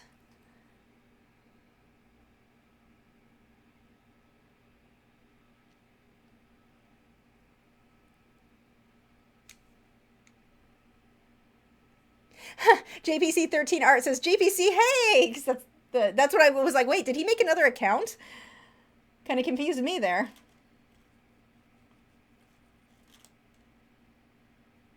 It's a good question, though. I mean, as far as a business plan, but I could write a whole book on it. I mean, there's a lot of stuff that would be involved there, and it's not just an easy, like, oh, here are the 10 things you need to do.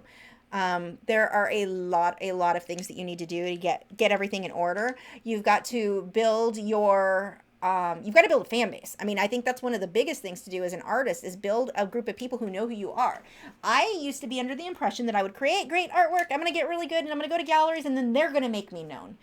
No, you've got to do that part, and that can help, but that's not how it's going to happen. You really have to make that name for yourself. You've got to work to get people to know who you are yourself, and I think social media is really the way to do it these days. We are in the best time ever, I think, to be an artist. The only other time in history that might have been a better time is back when they used to do apprenticeships with the masters, you know, where people would actually learn from the masters. We don't really do anything like that now. That would be the only other time in history that I think might have been a good time. But other than that, no, this is the time. Social media is where you really want to start building that following, getting people knowing who you are, and get that website going. That is an absolute must. A lot of people think, well, I've got a website on DeviantArt. I have a website on Fine Art America. Those aren't your websites. They try to list it as, here's your site. Those are your page on their site. They are completely in control of how that platform works. You post something they don't like, they can delete you. Don't do that. It's not that it's bad to have your artwork on there. Do that too. But get your own website going. That is an absolute must. Whoops, lots of questions came in here. Barbara says, I'm glad you brought this up since the Geiger Museum, am I saying that right? I've been getting all kinds of different commissions and offers. I just keep blanking out on some, like album artwork, just derp. Picks by Lisa says, I think you went to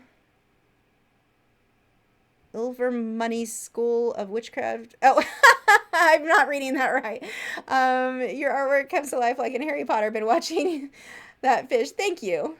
Trying to catch him moving a fin. Yeah, he will start looking more realistic as I keep shading. And that you'll see on the final video next week. I've got a lot of shading. I'm kind of going slow. You can go a lot faster on these. The Powder Blender allows you to work very quickly. I'm going slow just because I'm answering questions as we go. But the thing here is I'm doing a lot of layering. You can use your fingers to blend this. I'm using it just barely touching. I don't use them for everything. Like, I'm not going to rub my fingers all over everything. You'll actually burn a hole through your fingers on sanded paper. But just for final layers, just a little bit of touch here and there, it works really well. Vicky says, are you using some sort of extender holder on the white pencil? Yeah, that's actually, it is by Derwent. They come in a 2-pack. The black one holds your thinner pencils, like Polychromos. The silver one holds your thicker pencils, like the Luminance. And I do have a pack here that I got that doesn't hold any of my pencils right. It's a defective pack. It should hold your Luminance and your Polychromos. If it does not, return it for a replacement. And I only bring that up because I've known of enough other people that had that same thing happen. Whoops, scrolling down. I just scrolled too far. Whoa. Bridget says, your little clownfish is becoming so dimensional. Thank you. And that's because of the shading. It's not because I picked the perfect shade of orange. It's because I layered all these shady shadows and that do that. Eric Dross says, is Wix a good place to make a website if I'm broke? Yeah, if that's what you've got, do it. There's nothing wrong. Wix, Weebly, make your websites there if you need to. Those are actual websites. Liv says, what is the best way to get commissions as a younger artist? Produce a lot of artwork so that people can see your work. I think as a younger, and I had a problem with this, especially because I always have looked a lot younger than I actually was anyway. That made it even more of a challenge for me. But people look at you and will think when you're younger and be like, yeah, you're not very good yet. They'll assume that. Have enough samples of your artwork that they can see you are good, that you do know what you're talking about, you know how to create work. Have a lot of that on there, and then again, have your website, and you can post on social media and such stuff like that about that you do take commissions. But make sure people know how awesome you are to begin with. Just running out and saying, I take commissions, you can hire me to draw your dog. If I look at you and you're very young and I've not seen your artwork, I'm probably going to assume you're not that great yet. And that may seem super judgmental, but realistically, if you're younger, you probably don't have as much experience. That is not always the case, though. I know of some younger artists who are phenomenal, absolutely amazing, and I would love some of their artwork. How am I going to know that? They produced a lot of it and they post it all over the internet, on their website, on social media. So those are artists that I would hire because I've seen their work. So make sure you've got a lot of work for people to see how good you are. Maria says, have you ever thought of writing a book art-related? I have, and I won't. I thought I wanted to. I was like, oh, I'll do an ebook. I had all these plans. I don't know how I would even have time for that. Videos will work for me. I'm not saying it will never happen, but it'll probably never happen. I have friends, Aliona Nicholson, I've talked to her, the one who invented brush and pencil and wrote the Colored Pencil Bible. She's got a new book coming out this year, and it's amazing. I'm going to let you know. I've got a preview of it, and I've been reading it, and it is so amazing, and I can't wait for you. I'll do a full review of it once I've finished the book and once we get closer to it being released. It is amazing. It actually goes over a lot of stuff with powder blender and just art in general, so that is one you will want. But anyway, I've talked to her as she's been writing it. There's so much work involved that there's no way I have time to get into the book writing world. I have so much respect for authors. When you see how much work goes into writing, oh my gosh.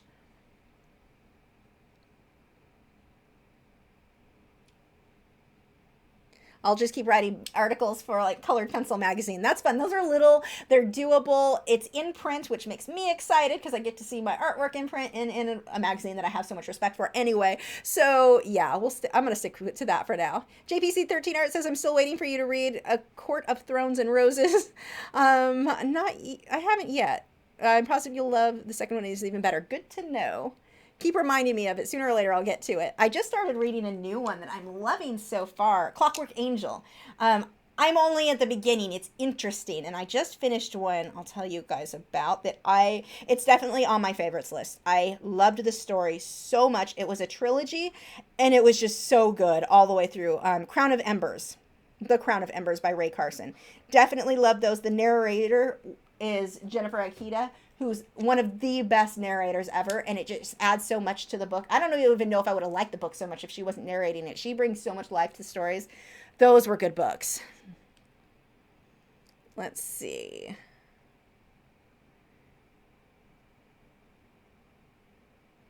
We're getting to the end of this. I'm actually going to put my pencils down and just answer a few more of your questions. And we'll see the rest of this. I will finish it up, and I'll be posting in progress photos. I'm going to work on this for a while longer tonight. So I'll post a photo of that later on Instagram, Facebook, and Twitter. So you can see those. But for now, let's answer a couple more of your questions. Let's see. Tammy, this is a good question. Do you see yourself eventually not using OMS anymore and exclusively using powder blender? No, because I get bored doing any one thing too much, and mixing powder blender and on one project and then using OMS on another project, it allows me to feel like I'm using two different mediums, and so I don't get bored. That's just me. I know I'm weird. The other reason is I like to use airbrush a lot, and I don't like airbrush on sanded paper or a rougher paper. I like it on something very smooth, in which case that's not going to be ideal for powder blender, so I then am going to prefer OMS on those projects. So it's not that it can't be done, it's just not my preference. So no, I will probably always use both, depending on what project I'm doing and what I want. I like both methods still. Margie, sorry, says, if powder blender makes colored pencil work like pastels, why not just use pastel blenders? I can't figure out why one would use colored pencil plus a medium to have them work like pastels. Well, they're still not pastels. They're not messy like pastels. I get a little bit of pencil that kind of falls off, not much. Pastels are too messy for me. I hate the feel of them.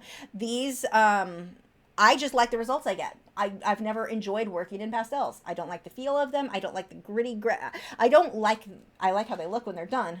Don't like working in them. And so someone like me who wants to work in colored pencil, this allows me to do that and blend and get that very, very soft blending very quickly. They're not the same. Even though the end look is very similar, they're still not the same. The way that I layer, the way that I do this, the way that I'm able to put my spray on and then put my other layer on top, it is different than pastels, and it's just how I like to work. And again, the not being messy is a big deal for me. The powder going everywhere with pastels is one of the biggest problems for me. I'm a bit of a neat freak or clean freak, and I hate having gritty, dirty stuff on my hands, which for me, with working in pastels, was always the case. And I don't like how the pastel falls all over the floor. I don't, or whatever I'm working on, you end up with that pastel dust all over. You really don't have that happen so much when working like this on the sanded paper and with a powder blender. Another reason would be maybe somebody wants to blend that way but doesn't want to buy a whole set of pastels, but they've got good colored pencils. You can now use this and get something similar without having to buy another medium. Christopher says, is it okay to use my own color scheme when doing artworks? I don't see why not. Andrew says, I'm trying to get into art college, but I am in high school right now, so I need help with choosing classes. Any help would be appreciated. You need to talk to your counselors. I didn't go to art school, so I can't really tell you exactly what they're looking for. Talk to your counselors. They're going to tell you what you need to do in order to make that happen. Herb Surreal says, I bought a set of Derwent charcoal pencils, and they have been sitting there staring at me. I guess I just have to play with them. Not much on YouTube techniques with them. I believe that Jason Morgan, wildlife artist Jason Morgan, search those terms, he'll come up. He does work in charcoals a lot, and he does phenomenal work, so I would check him out. I know he does real-time videos on his Patreon channel.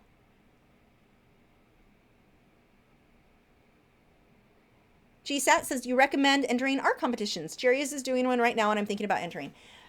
Here's the thing. I think the Jerry's one is free to enter, so why not?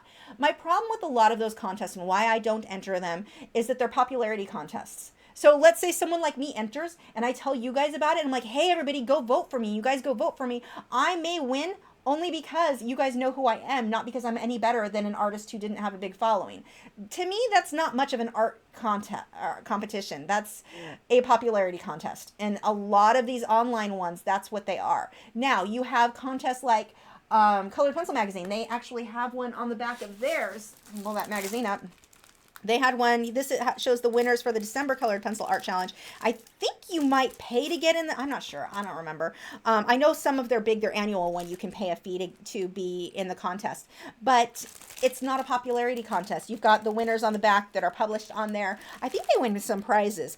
But the thing is, it's not a popularity contest. It doesn't matter who you are. They have a judge judging you based on your work and against the other people who entered that month. And that, to me, is more valuable than the popularity contest alone. It's fun. I mean, you can do it. I just wouldn't be discouraged about not winning because, again, the whole popularity contest thing. Let's see. Scrolling through a couple more questions. Mara says, am I recommending this over OMS? I wouldn't say over OMS. I like them both. I still use them both. It depends. I'm not going to give up one for the other, that's for sure. It's a different way of working, and I enjoy working both ways. This way is a much faster way, so I love that about it, and it's easy to get really smooth blending very quickly. I know I just scrolled, I think, through way too many questions here. Savino says, I'm trying to achieve good contrast through my drawings. How do you get good contrast in your drawings? Plus, you're awesome at drawing. Thank you. Practice and take one of the things that'll make it easier for you. Take a photo with your phone and look at it. You can hype up your contrast on the phone for what you currently have drawn and say, does it look better if you darken it up or lighten it up or whatever? Change that up a bit with the phone, the photo editors. If it looks better, then go to your artwork and do that. I think that's one tip I can give you. I gave some tips earlier in the video as well about, using color matching tools and checking that. But using your phone and taking photos where you see it smaller, that alone sometimes you'll notice differences in the contrast that you might want to change. But adjust the color saturation or the contrast, all of that. Mess with all of that on your phone and then decide would it look better if you made those changes on your artwork to darken things up. And I think that's kind of an easy way to go about doing that. Dennis wants to know my favorite painting or drawing that I have done so far. It changes every 5 minutes. Right now, I really like the deer. The video that went up today, if you just go to my channel and look up deer acrylic painting, that one is one of my favorites right now. I have it actually hanging on my wall. My flamingo with bees on the round canvas, that's definitely one of my, I have a lot of favorites, but that one's hanging on my wall. That's part of my personal collection. I don't know. I've got a lot of favorites. Right now, I love the deer just because he's new, I think.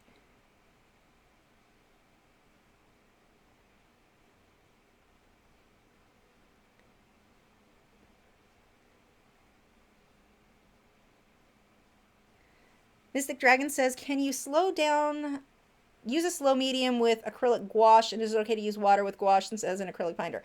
Yeah, you can use water with gouache. And using a slow drying medium, I don't recommend slow drying mediums at all. I don't know of a single artist who I look at their work and go, that is what I want my work to look like, who uses a slow drying medium. Everyone who I look at and go, oh my gosh, they're amazing, I want my work to look like that, they all basically paint fast. Some use mixing mediums. Most use water who paint in a way that I really like. So no, I mean, you might be able to. I'm not sure because I don't really work in gouache, but you probably could. I don't know. Contact the manufacturer. I think it would depend on the maker of the gouache. There's probably a lot of variables in there. So contact the manufacturer and ask them. They're going to know better than I will. But as far as if I would recommend, I don't recommend it for acrylics. I think that it gunks up the paint weird. You get a weird consistency. I don't like the results that people get when they use that. I don't like the results I get when I've tried it. It's not my preference. I think with acrylics, you just want to get used to blending faster. And the best way that I have found you can keep paint wet for hours if you want. Get a single action hobby airbrush kit, the ones that are $30, $35 that I talked about earlier. The Badger makes one that I like. And you just spray water. Keep misting water on your canvas. You can keep it wet for as long as you want without making the paint goopy or changing that consistency.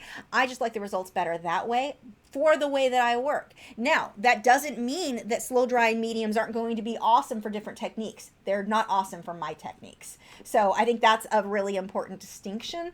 I don't want to tell you, no, don't ever use them. It'll always be bad. I don't recommend them for my techniques.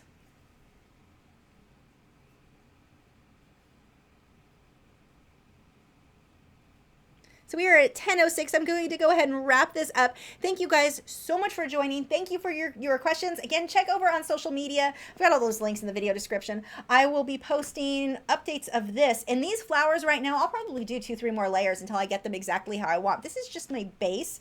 Right now, they look like an abstract mess, but you can see how I blended them. I, blocked in the color, blended them. You spray it with the texture fixative, let it dry, and then you can go over it. And you can do that as many times as you want. You are never going to hit a point where it won't take more color. You add the texture fixative, and it actually adds texture back to the paper. So you can just keep layering and layering and layering as many, many times as you want. Trust me, I know I've done it a million times. But you really won't hit a point where you can't keep doing that. So you're just going to layer until it starts to look good.